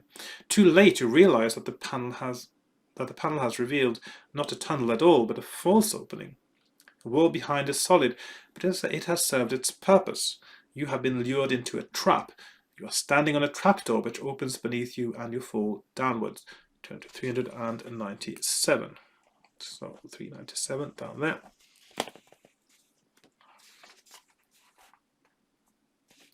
Down you fall for several meters until you finally land in a heap on something soft. Add 1 fear point from the fright.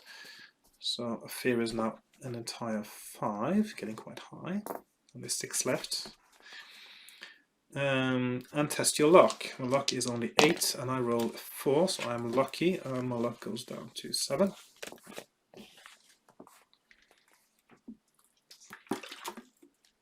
If I had been unlucky, I would have twisted your wrist and deducted 1 skill point, but of course I don't have to do that. You pick yourself up and verify there is no serious damage. You have landed on a mound of earth and hay, and you realize that you are in the cellar underneath the house. The room is fairly small with 1 door. Outside you can hear a shuffling noise coming closer. Will you spring behind the door to surprise whoever is approaching, or will you quickly search the room for a weapon in case you need to defend yourself? And I'm not sure if it actually makes a difference. I suppose I might as well search the room in case there is anything interesting there. I do have a weapon, so I don't really need one, but I suppose I could. Yeah.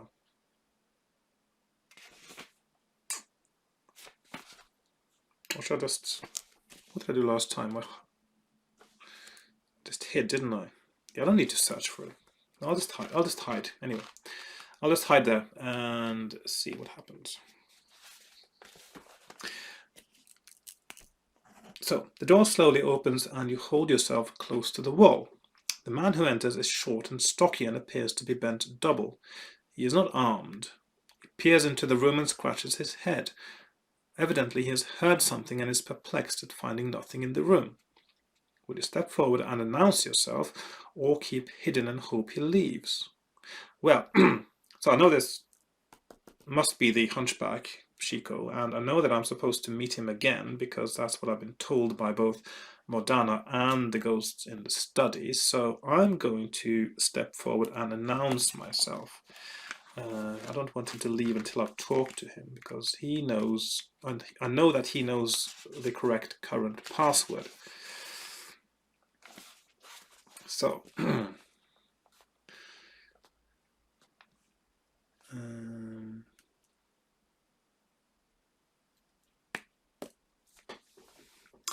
cough lightly and step forward. The man turns towards you and jumps back, startled. You apologize for frightening him and explain your situation. He eyes you suspiciously and calms down, saying, "Of course I'll help you. Follow me." As he turns and walks through the door, you can see that he is not bent over double, but has a hunched back. You follow him from the room. Okay, so turn to 210. So this is not on my map yet, so I'm going to go to 210. See if this is the way to go now. As you leave the room, the hunchback limps along, muttering to himself. "I wish the master's friends would not just drop in on me like that," he mumbles, giving me such a fright and all, especially on a night like tonight. He leads you along until he reaches a door on the left. Keep on going until you reach a staircase, then go up into the house. I've got work to do down here. Do you recognize this hunchback? Have you met him before?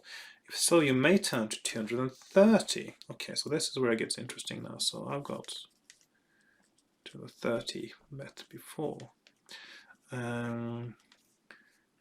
If not, you may either follow his directions or wait until he has gone and explore the cellar. So 166, so that is either that or it's 166 over there, or 393, which is... Oh, don't I have 393 on my map somewhere? Sounds very familiar. To go back upstairs.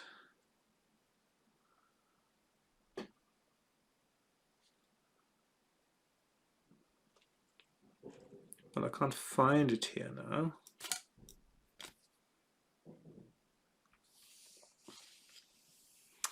Anyway, so there's also a 393, so 393, okay. So upstairs. Yeah, okay. Well, those are the options. So I've met him before, which means it is actually vitally important, possibly, to have that encounter with him in the bedroom. So you want to, if you are either drugged or knocked out and find yourself in a room, you possibly can't win the game, actually, because you wouldn't have met him before. But let's find out. You recognize the hunchback as the man who brought you a drink upstairs. Would you jog his memory, or would you rather have your revenge and attack him? Well, I'm just going to jog his memory, I suppose. So I'm going to have to make my map even more wonky now by going down here. So jog his memory.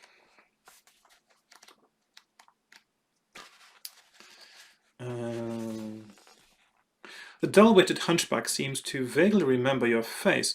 You start to chat to him and find that he is quite flattered that someone wants to talk to him. He tells you his name is Chico and he lives in the cellars beneath the house. Do you wish to ask him about the secrets of his cellars? Or if you have any brandy with you, you may pull it out and offer him a drink.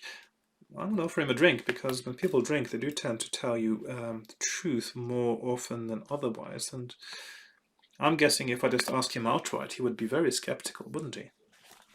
So I'm going to offer him a drink. So I'm going to go to 93, so drink.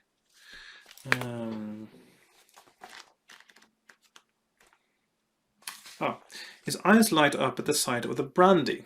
You pour a little into the cap of the hip flask and pass it to him. That's quite little, isn't it? Just a cap. He gulps it down and licks his lips. After 2 more capfuls, he is definitely slurring his speech. He's quite a lightweight, isn't he? 3 caps of hip flask caps. That's hardly anything. You tell him that you have heard of secret passageways in the cellar and that you would be very interested in being shown around by someone as knowledgeable as he is. Your flattery and the brandy have their desired effect. Proudly he tells you all about his cellars, much more than he should. Of course, not everyone can get around these cellars, he boasts. You've got to know the password to get through some of the secret doors, and the master keeps changing the password to protect his secrets. In fact, only yesterday he changed the password from Pravemi to, what was it now? It's on the tip of my tongue. I should remember it because it is like the name of the house, but mixed up. My mind's mixed up. It must be you and your brandy. He steps back, realizing that he has said enough. You try asking him more, but he will not speak. Instead, he turns towards a door in the left-hand wall and leaves you, pointing down the passageway and mumbling something about upstairs. Turn to 393 to follow the passageway, or 166 to look around. So he says that the password is no longer Pravemi. So, okay, so we know that it used to be Goathead, we know it used to be Pravemi, and you now know it is like the name of the house, but mixed up. So the name of the house presumably is Dreamer. He's Earl of Dreamer, so Dreamer House. So something like something banal like murder, perhaps. That's the only anagram of Dreamer I can think of. So okay, well, I suppose when I get to the point where I can try the password, the option will tell me right away that it's, I'm assuming now it is an anagram of Dreamer. That is the password. And of course, both the study ghost and Modana told me that he was the one to go to for the password. So that means that is the correct and current password, is something that is neither Pravemi nor Goathead, and but something that's an anagram of Dreamer. Okay, so that is also, I suppose I call that a vital clue. And then we can go to 166 to look around, I think, because I will need to meet the man in grey as well. Exploring the area, you find nothing particularly unusual. You see a wooden door on the left of the passageway, which you may try by turning to 221. Or you can walk a little further up and try another door in the right-hand wall, turn to 209. Is that where yes, that is where I find the man in grey, so I'm going to do that, go to 209. This room seems to be a dungeon of some sort, for along one wall are 4 cells with heavy iron bars locking their occupants in. No one seems to be on your side of the bars, so you walk in to have a look. A twig cracks as you step forward, and immediately 3 bodies spring to life in 3 of the cells. They are a ragged lot, clothes in tatters, hair dishevelled and grubby. They all reach forward through the bars and plead with you to release them. Each one has been captured by the Earl of Dreamer's servants and imprisoned to await some horrendous fate. Nearest you is a pretty young girl. Her face and fair hair are dirty and she is in tears. She desperately wants to be released. In the second cell is a tall man with strong features. He has accepted that he is about to die and bravely asks you to kill him now, to deprive the evil Earl of his pleasure. In the third cell is a balding man in a grey gown who says nothing. You may talk to one of them if you wish. Would you like to talk to the young girl, the dark man, or the balding man? If you would rather not talk to any of them, you may leave the room and walk away. So the man in grey is the one I want to talk to, because that's what I've been told. He is the vital one.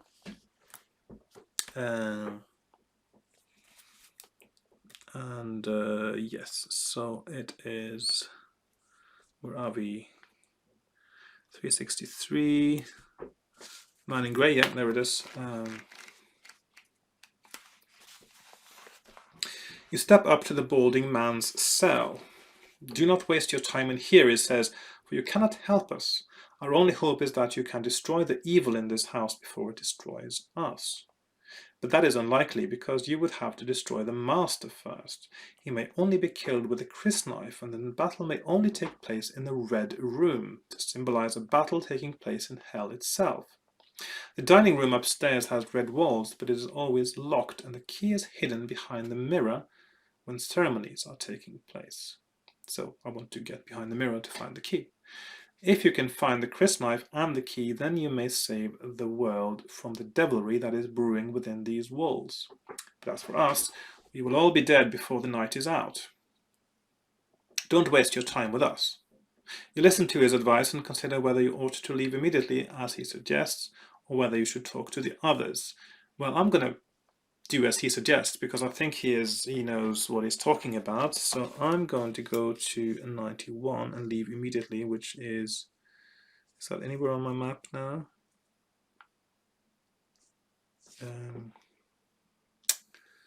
Is there a 91 anywhere? No, I can't see a 90. Okay, I'll just make a 91 there.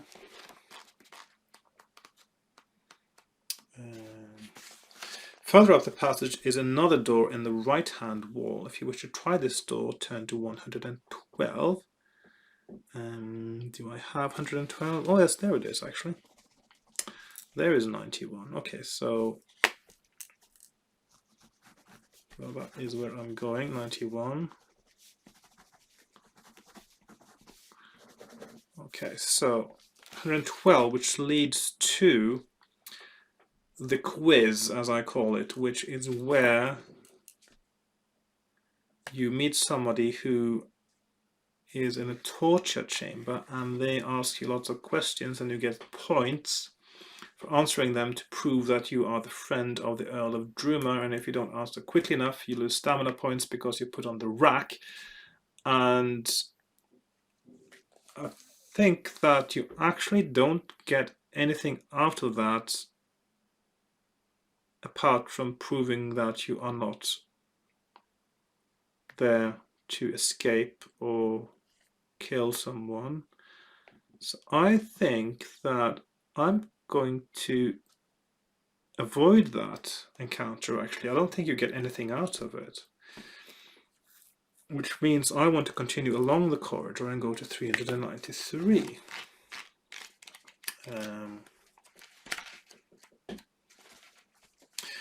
The passageway widens into a small chamber. Although it is dark, you can see a staircase going up a few meters ahead of you. To your right, the chamber opens out into a wide area. You step forwards and, almost immediately, a twittering noise puts you on your guard. Suddenly, you feel something land on your head and dig sharp claws into your scalp. You gasp and swat it away. Your hand touches a small leathery body and a pair of wings start to flap as it rises from your head. Bats. A number of them are flapping around your head, darting and scratching with their claws. You must add 1 fear point for the shock. I don't think bats behave like that, but it is a different house to what you usually would be in. Do you wish to run up the stairs, to hide under the stairs, or to fight the bats? Now, didn't I meet the bats somewhere before? So 393 there leads to 320, which is there actually. Okay, so we've got so I'm going to hide under the stairs,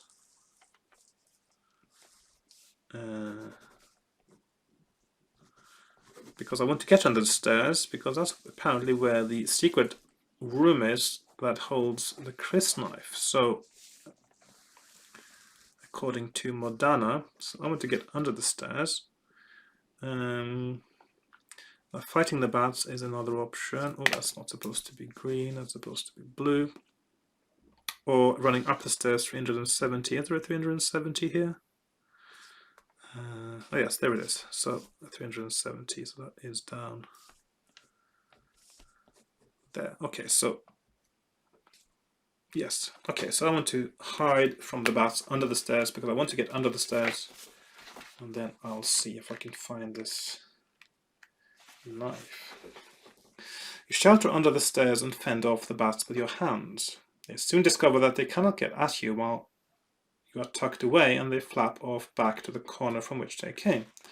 When all is quiet again, you may decide your next move.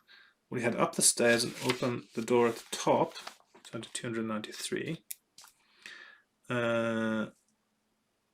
or, let's see, that's actually not marked on my map there, 293, okay. Or will you remain to explore the bat's chamber, turn to 330. But what was it that Modana told me that if I am under the stairs, I can deduct 10 from the paragraph I'm on, so I'm on 320. So then 310 should be looking for the secret passage under the stairs, I'm going to go to 310.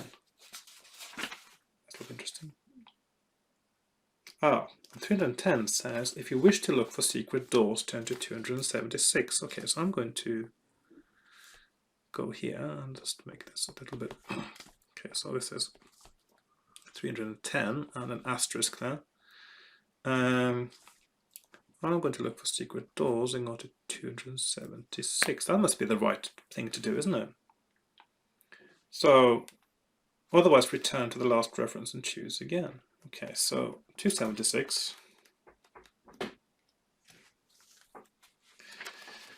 You feel around the wall, wrapping the brick with your knuckles. Your heart leaps as you find a hollow area. You trace it with your fingers and the area is roughly the shape of a small door. Do you wish to look for a catch which will open the door, or will you try a password? Okay, so I know there's not going to be a catch, or if there is, you still need a password, presumably. So I'm going to go to 237 and use the password, which I know is probably an anagram of Dreamer. So 237. You stand back from the secret door and say your password. Which word will you choose? So we got Pravemi, I know it's not that anymore. Goathead, I know it's not that anymore. Chris sounds unlikely, but murder, which is what I was guessing, is an anagram of Dreamer, which is what Shiko told me was a new password. So I'm going to go with 174. Murder. Following the clues seems to work so far. The rock creaks and dust rises as the wall comes to life. A crack appears in the brickwork and slowly a secret door opens. But to your surprise, the door opens to one side of the hollow area you found. Perhaps this was merely a decoy.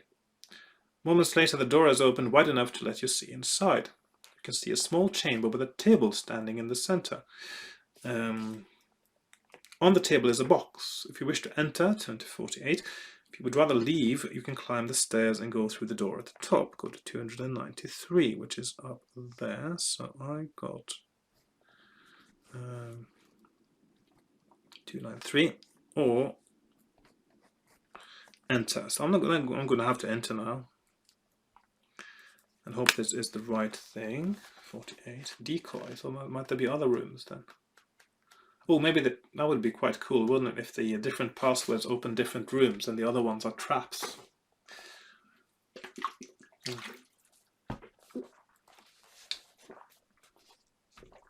You step into the small room. Glancing around to make sure you are safe, you walk up to the table. The rest of the room is bare, except for the table and the box which rests on it. Could this be the one you are looking for? It is a handsome rectangular box made of wood with brass fastenings. It looks like a case for a pair of dueling pistols. You undo the catch and flip back the lid. Go to 35. Okay, 35. See the way it's structured now, it's quite hard to trace it backwards if you sort of suddenly spot, yeah. Your eyes light up as the lid folds back. The box is lined with red velvet and there in the middle is a pearl-handled dagger. Its silver blade is wavy, but it is finely polished and razor sharp. An inscription in the wooden top reads, "The Chris Knife. A blade fashioned for the glorification and pleasure of the demons of hellfire are true masters, to be used only by initiates, never to be wielded in the presence of the masters. A sense of awe fills you as you pick up the knife. You turn it over tenderly in your hands and then place it in your pocket. For this you may add 3 luck points. Now you must decide what to do next." Okay, so 3 luck points. Well, I'm going to gain 1. And by the way, I see they forgot to mention, but this is actually a weapon that will, if you haven't found one before, which is actually quite possible, it should also mention that you get your 3 skill points for wielding it as well. I suppose they were too preoccupied with how you describe the wonder of finding the Chris knife. Okay, so now I'm actually well on the way. I need a key still, though. And I need to get to the dining room upstairs. Was it upstairs? Did I say upstairs dining room? I think it said upstairs dining room. So this is the Chris knife. So that is the correct one then, I hope. Well, I got luck points, so it must be the correct one.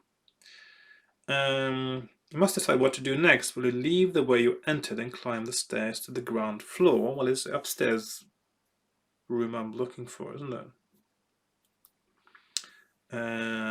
So we'll have to go upstairs, I guess. So I'm going to 293. You open the door at the top of the stairs. Facing you is a door, and to your right the hallway ends at another door. Do you wish to enter the door opposite the door to your right, or turn left into the main hallway? So this is where I'm a little bit unsure where I'm going to go, isn't it? So I'm going to 293, so that's there. Upstairs. And then I have to... Do I have any of these other paragraphs here? 316, hang on. Door opposite. Oh, 293 is also over here. Okay, so I've got these ones are connected now. So these are equivalent. These two there. I shouldn't really be red, but so that's where I am. Is 293, and step through. Ah, okay. So yeah, because I've been here before, haven't I? And there was some mirror in the room that I could step through. And the man in grey told me that I was supposed to, that the key was hidden behind the mirror. So I'm going to go to 113. That might be the right place. The room you enter is a reception room. A table and 6 chairs. Oh, that's the quiz master from the torture chamber, by the way, with the brack. The room you enter is a reception room. A table and 6 chairs stand in the center of the room. At one end is an enormous mural of a country scene, perhaps painted of the area many years ago. On the opposite wall, stretching from the floor to the ceiling, is a full-length mirror. So this is, I think, the mirror that I need to go behind to find the key that we're talking about here. Velvet curtains line the wall opposite the door. You walk over to admire the painting, then turn to face the mirror. Shock is in store. Your eyes widen as you turn towards the mirror and stare into it. It casts no reflection of you. So my fear is now up to quite a scary 7, actually, which means that if I'd had the minimum, which is what I rolled first before I did a reroll, I would have been dying of fright by now. So probably a good thing I went with a reroll there.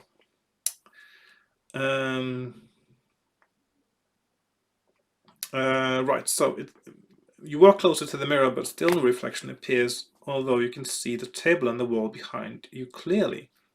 You walk right up to it and feel its surface. Your hand passes right through the glass.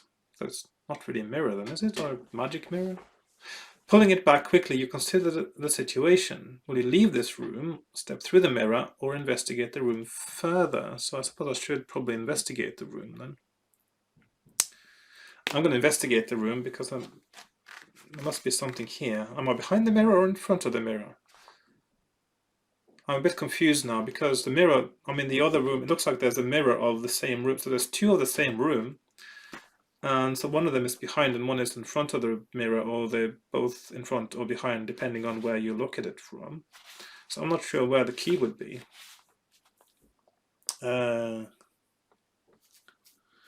So that was, yes, so the underside of the table forms a closed box, and this arouses your suspicions. You knock on it. It is hollow. Perhaps it is a secret compartment. You feel around underneath, and sure enough, your fingers find a small catch which releases a hidden drawer.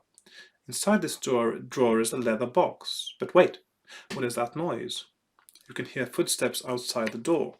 You will have to hide quickly. Will you grab the case and take it with you, or will you leave it behind and close the drawer? So I'm going to take it with me, I think. Let's see. So if we go to there, 174. take the box. Or 100, let's see, 100, leave. Okay, so I'm going to take the box with me. In case it's got the key in it, that would be. The rock creaks and dust. Hang on, did I write the wrong?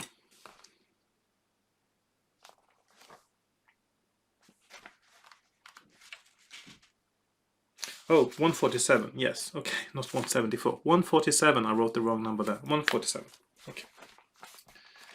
147. It's been a long playing session, so yeah. Okay, where will you hide? Will you nip behind the curtains? That's another nip for you. Or quickly dive through the mirror? Okay, should I go through the mirror?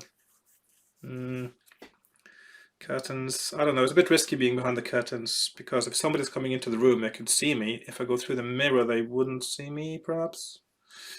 I'm going to go through the mirror. It just feels like I can get more distance between whoever's coming and myself. You grab the box and walk up to the mirror. I'll need to put this on my map now, so... 3, and there was also... curtains or mirror. You put your hand through it again and pull it back. It seems safe enough. You step through just in the nick of time, for as you disappear into the mirror, you hear the door open behind you. You find you are in a small room behind the mirror. You decide to open the leather box.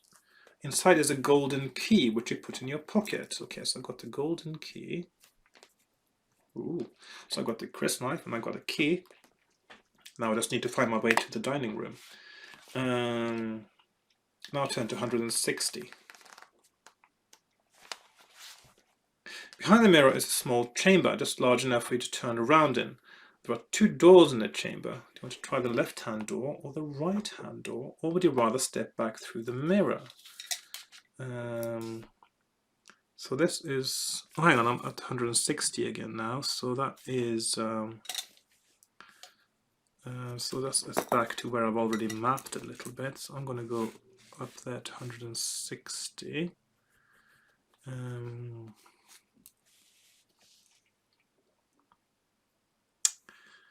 And so where do I go from here?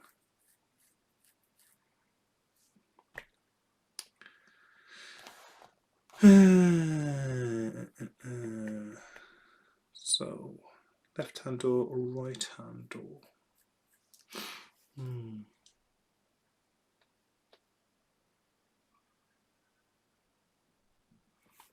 So what did I do last time? I went through the left-hand door, got to some stairs, left-hand stairs, the right-hand stairs, and then I got down here, and I can't remember what happened down there. Yes, no, escape.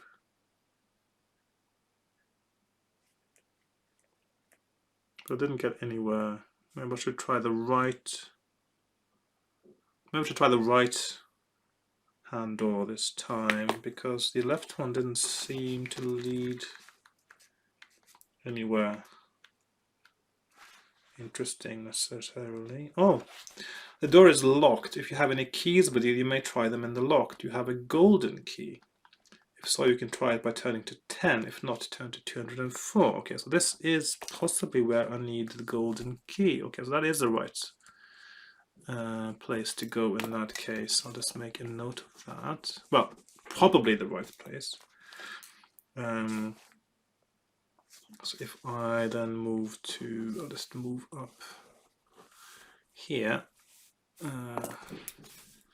on my map, and I go into 10. Okay, I'm not going to do comprehensive mapping now, I think. The golden key fits in the lock and turns. Fits the lock and turns. The door opens to let you into another small room. The dust and cobwebs suggest that this room is very rarely used, and it certainly looks fairly uninteresting. But in the thick dust on the floor, you notice one footprint, then another. Someone has been in here recently. The footprints lead towards the right-hand wall around the door.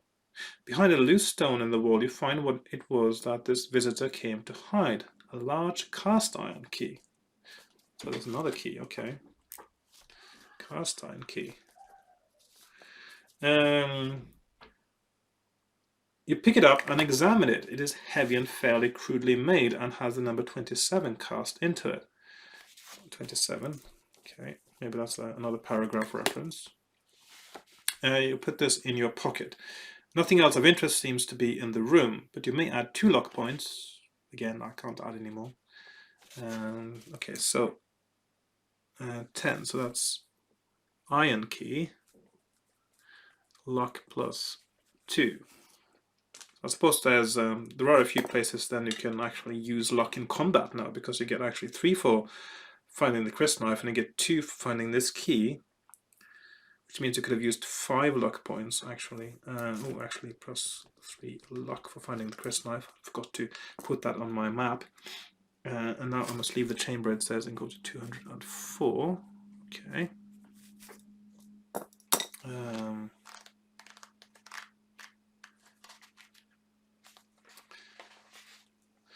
Do you wish to try the other door, or would you prefer to step back through the mirror? The other door was the one that I think doesn't lead anywhere. So I suppose I'll step back through the mirror.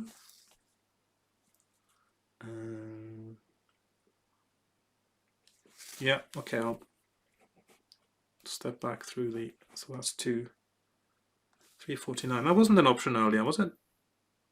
No, it wasn't actually, so maybe that is the right thing to do. Okay, so 349, step back. Or you can also get to the other door, which is down there. Okay. Yeah. I think I'm on the right track now. It feels like I'm on the right track now. There must still be some more death traps just around the corner.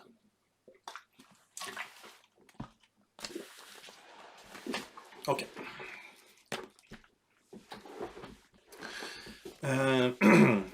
You wait until there is silence in the drawing room and step carefully back through the mirror into the room. The coast is clear. You walk over to the door and leave the room.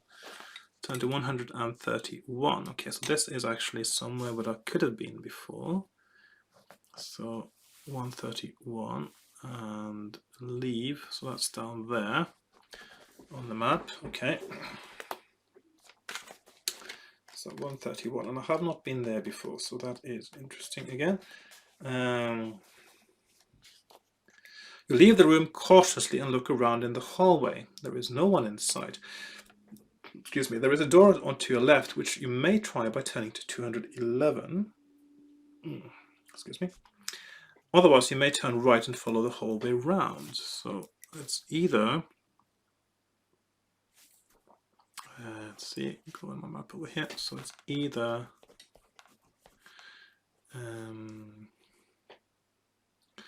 a door 211 or hallway 58. I'm looking for a door now. I just don't know where it is, which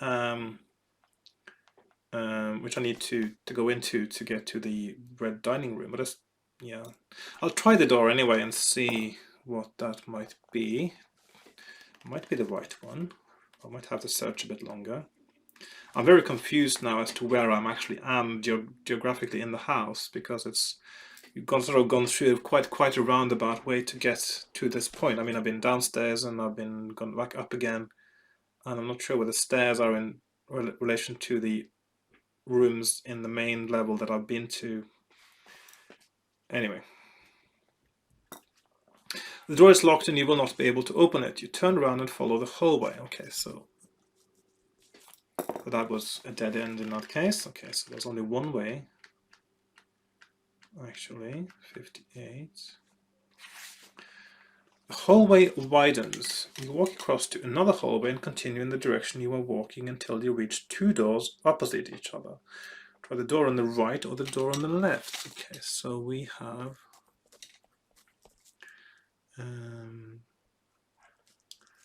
door on the left, 323 left, or 118 right.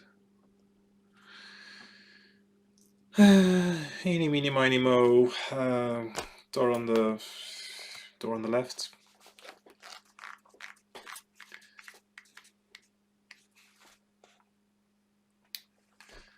The door is locked. The handle and lock are part of an ornate metal plate. Do you have a cast iron key? Okay, so that is a sign that we actually are in the right place. So I'll put a big green ring around that on my map, because that must be the way I'm supposed to go. If so, deduct a number on the key from this reference number. The key was number 27, so 323 minus 27 is 296.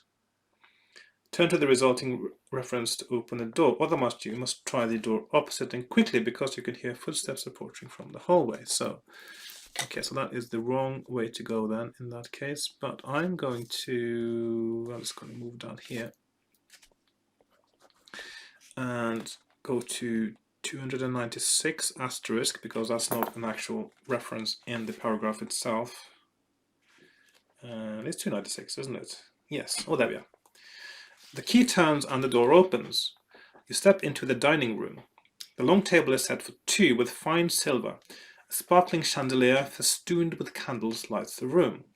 The walls are covered with plush red wallpaper. Is this the room I was in earlier? Full-length curtains are drawn along one of the walls. You are prepared for your battle. Am I? Oh, this is sort of, yeah. Does it mean that you can only get here if you actually know there's going to be a battle here? I didn't get the impression that I could... I think it's actually possible to miss something and then get here, isn't it? Or maybe it's actually been rather linear. It just felt like it wasn't. Because the only way you know there's a battle here is if you talk to the man in grey. But is it not possible to get here without talking to the man in grey? I'm not actually sure now, but maybe it isn't. But I sort of felt I've been over some of these places before, but I also did speak to the man in grey when I got to these before as well. Anyway, I'm not sure. I am prepared for my battle. I got the crysknife, so... A rope hangs down by the curtains. You can pull this if you wish to ring for the butler. Otherwise, you can check around the room for signs of any traps. Why would there be any traps? I can't see why there would be any traps. It's a dining room. And they're not expecting battle, are they? So, find traps. Oh, Butler, 318 Butler.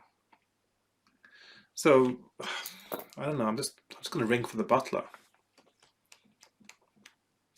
Why would there be any traps? No. A few moments later, Franklin's the butler enters the dining room. He is startled to see you. He's startled to see me, so of course there wouldn't be any traps here, surely, because they don't expect it to be a battleground, do they? You demand to talk to the master of the house, and he agrees to pass on your request. To pass on, actually, not to pass on. That's two different things. 10 minutes later, the Earl of Dreamer comes storming angrily into the room, with Franklin's following close behind. They stand facing you across the table, watching you carefully. Why have I been disturbed in the middle of the night, he demands. Tell him that you know of the evil that goes on in the house and that you are determined to destroy it. The two men look at each other, they nod and look back at you. Then they step apart and advance around the table towards you, the Earl to your left and his butler to your right. You must choose quickly whom you will attack first. If you fight the Earl first, turn to 30. If you attack Franklin's first, turn to 351. Okay, so...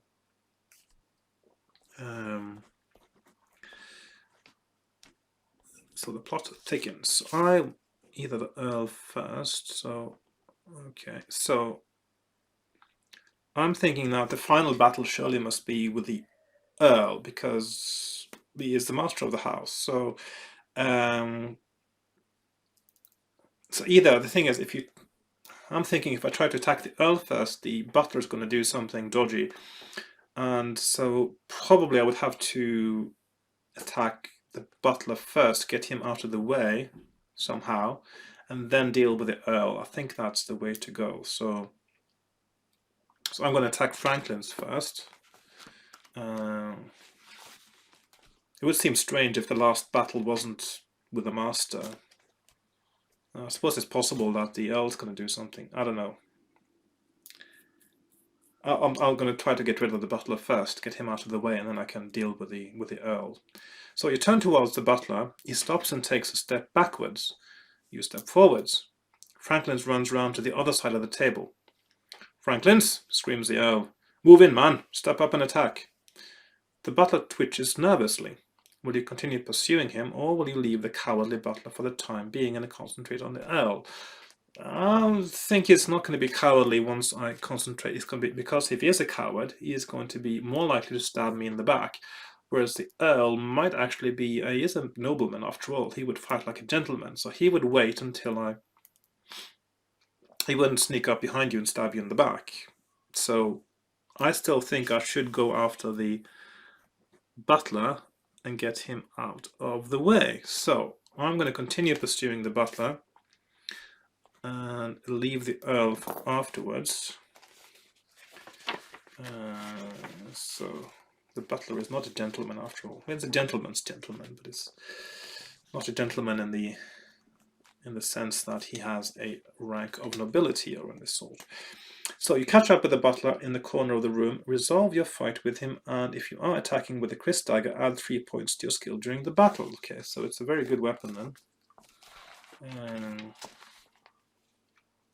So that means, if I'm reading that correctly, that my skill is now 13 for the sake of. Okay, that's quite good then.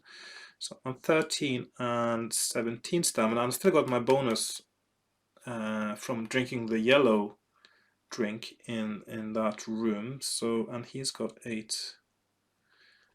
So I've got a 5 skill point advantage as we start, and he rolls 3.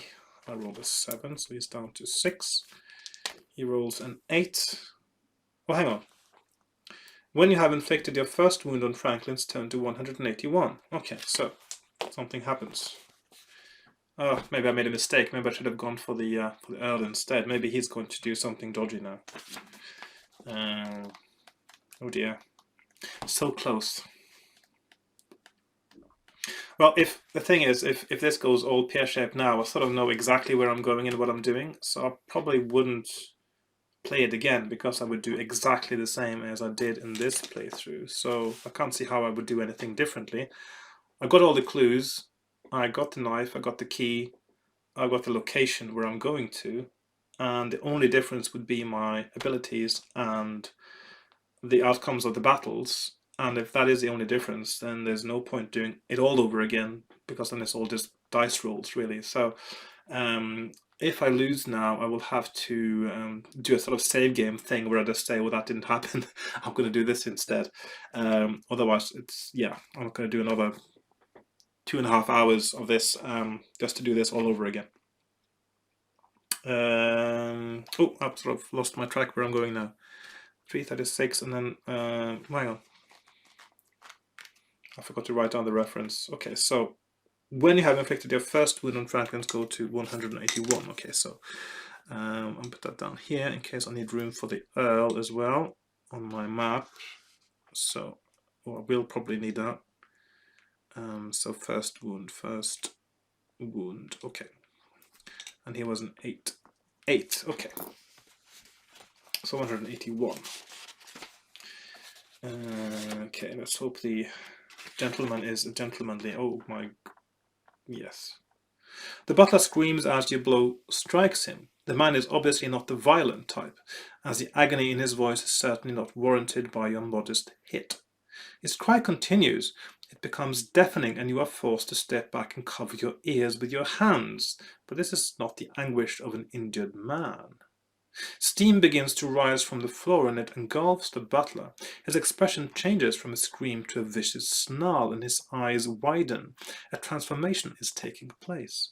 Before your eyes, the form of Franklin's melts away and is replaced by a hideous demonic beast. Steam hisses from its mouth. Its scaly skin is dark. Its hands are now 2 vicious claws which slash the air above you. Sorry, the air before you. Its feet have become hooves. Goat-like hooves. You must add 3 fear points. Oh my. Okay, I got 10 fear, which means I get to get 1 more fear point now. I'll actually die of fright. Okay. as you witness the creation of this demon from the depths of hell. If you're still alive, turn to 109. If you're using the crysknife of...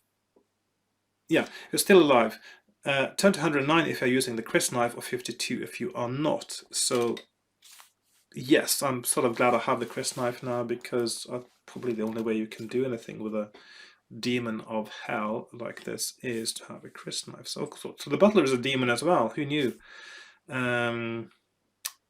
Okay, so he is a demon. I need to deal with him, or he's been replaced by a demon just now as well. I don't know. So 109. So I'm using the crysknife, and I'm going to 109. So that's Chris, or 52. No Chris. So I'm going to go to 109 and keep my fingers crossed that this is going to go all right then. Can you defeat the demon which now stands before you? If not, it will certainly kill you. Well, stating the bleeding obvious then. But you have with you the crysknife, the only weapon which will harm the creature. Okay, so if you don't have the crysknife now, you're basically screwed.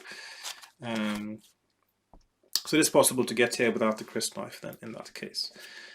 Which I knew actually, because I've been very close without getting to this point. You may add 6 points to your skill score while using this weapon. Now resolve the battle. Okay, so that means I have an effective skill of 16, and I still have a stamina of 17.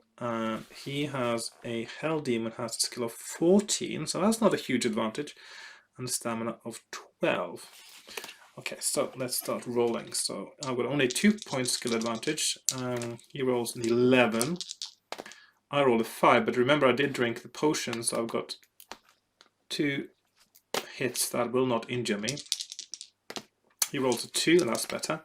I roll 11, he's down to 10. He rolls a 10. I roll 4. Okay, so again the potion saves me, but now I've only got my stamina to rely on for the rest of the battle. Oh, and also a little bit of luck I could use. He rolls a 9. I roll a 9. So that is me hitting him again. He rolls a 10. I roll a 3. So I'm down to 15. Oh. Oh.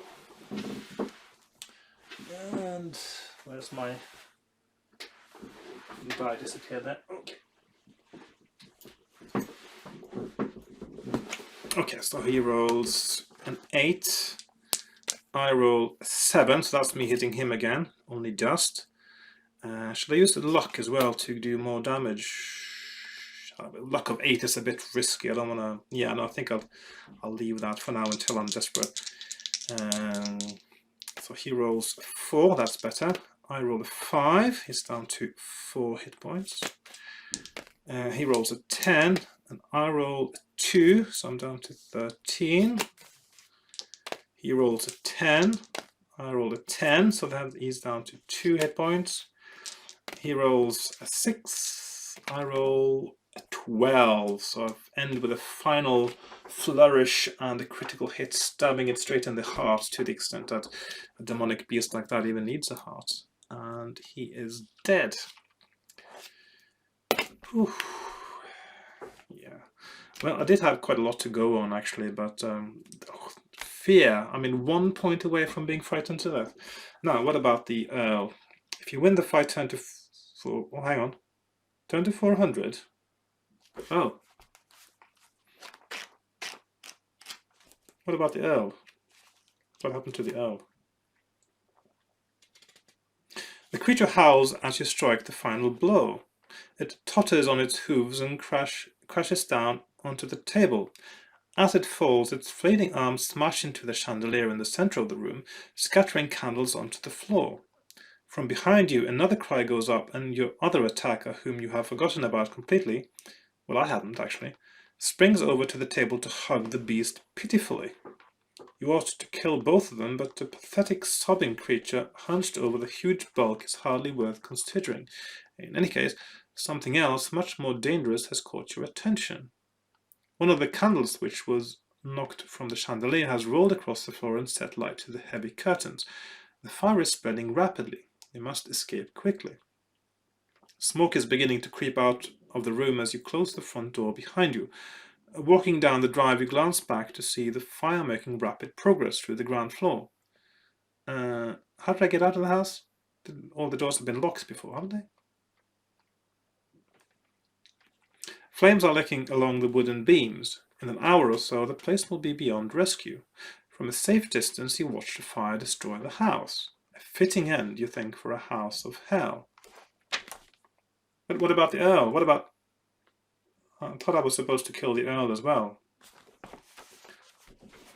So, okay.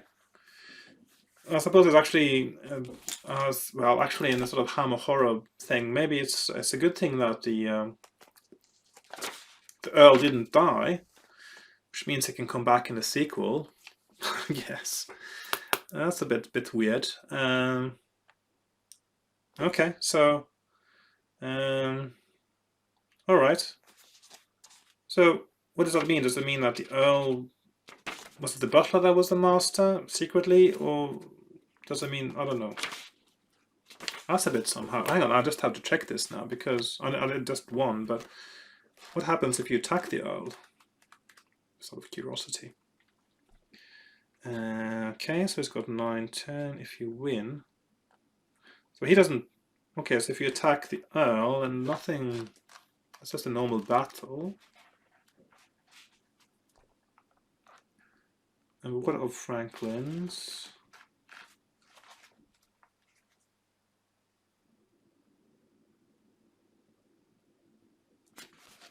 80. Oh.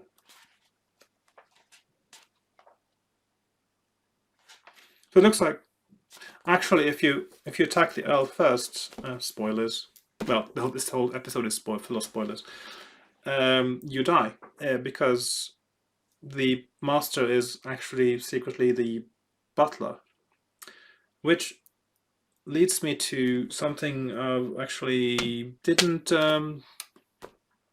Madonna said specifically, didn't she, that... Was it Madonna that said that the master was Kelno, the Earl of Dreamer, when suddenly now it turns out that the master actually isn't, it's the Butler instead. That's a bit of a twist, right at the end, and an unexpected one, I guess. So I suppose I got a bit lucky there by attacking the Butler for different reasons, and then it turns out he was the one I needed to kill, actually, to win the game. Who knew? Right. So yeah, a little bit surprised at the ending there. I was expecting a sort of another epic battle with another demon now, or something worse.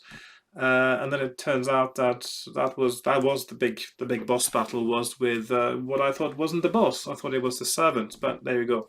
So I think I must have, yeah. So clearly my plan today of following the clues worked rather well.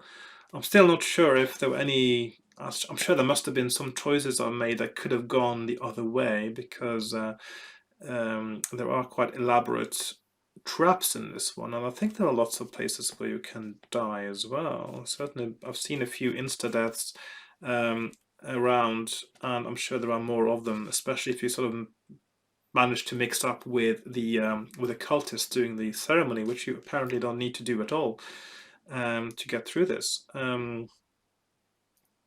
So yeah, so that concludes my playing of the House of Hell in a surprise victory, actually, because I was expecting having to play this another one or two times more, but I sort of managed to really hone in on my solution at this time, and of course, good mapping as always. Well, messy mapping, but at least it's something I can read the map as something that actually leads to victory. And also following the clues, as long as it's a Steve Jackson book. I don't know, there aren't really that many clues in Ian Livingstone's books. I don't know about the other later writers.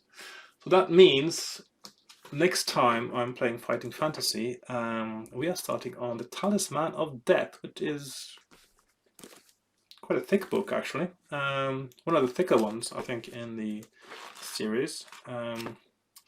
And this is Steve Jackson and Ian Livingstone present, which means this is not written by either of them. It is instead written by Jamie Thompson and Mark Smith. So it's going to be quite different. And this is also one where that takes place in a completely different world as well. So I don't know much about this one, or I don't know, there's some, yeah. It'll be interesting to see what's going on in this one, Talisman of Death. I don't know anything about it really. I just know it's different in many ways to the other books. Different world, different kind of plot in a way as well.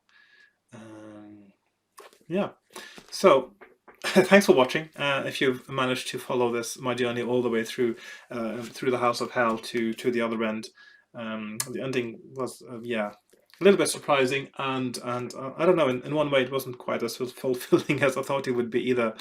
But then again, sometimes in these sort of horror films as well, if I watch a horror film and the end, the evil being gets their comeuppance and you know what they are and they die and then that's it and you get that sort of closure. I don't know, it just feels a bit too easy sometimes. I like the horror stories that end in a slightly ambiguous way where you sort of feel like there's actually going to be more going on as well and nothing really changes. And some of the Hammer horror ones, indeed, I think actually I like that as well, and they are the most frightening ones. So yeah, anyway, thanks for watching, and if you enjoyed this, please like, share, subscribe, all the usual stuff that I hear people do on YouTube. If you didn't like this, please dislike as well if you like, but if you can't be bothered, that's fine too. Either way, I don't care really. I'm just doing this for fun and for myself, and if other people like it, that's fine. If other people dislike it, I don't mind. So I'll see you again next time, and yeah, goodbye for now. Bye bye. Oh, let's do the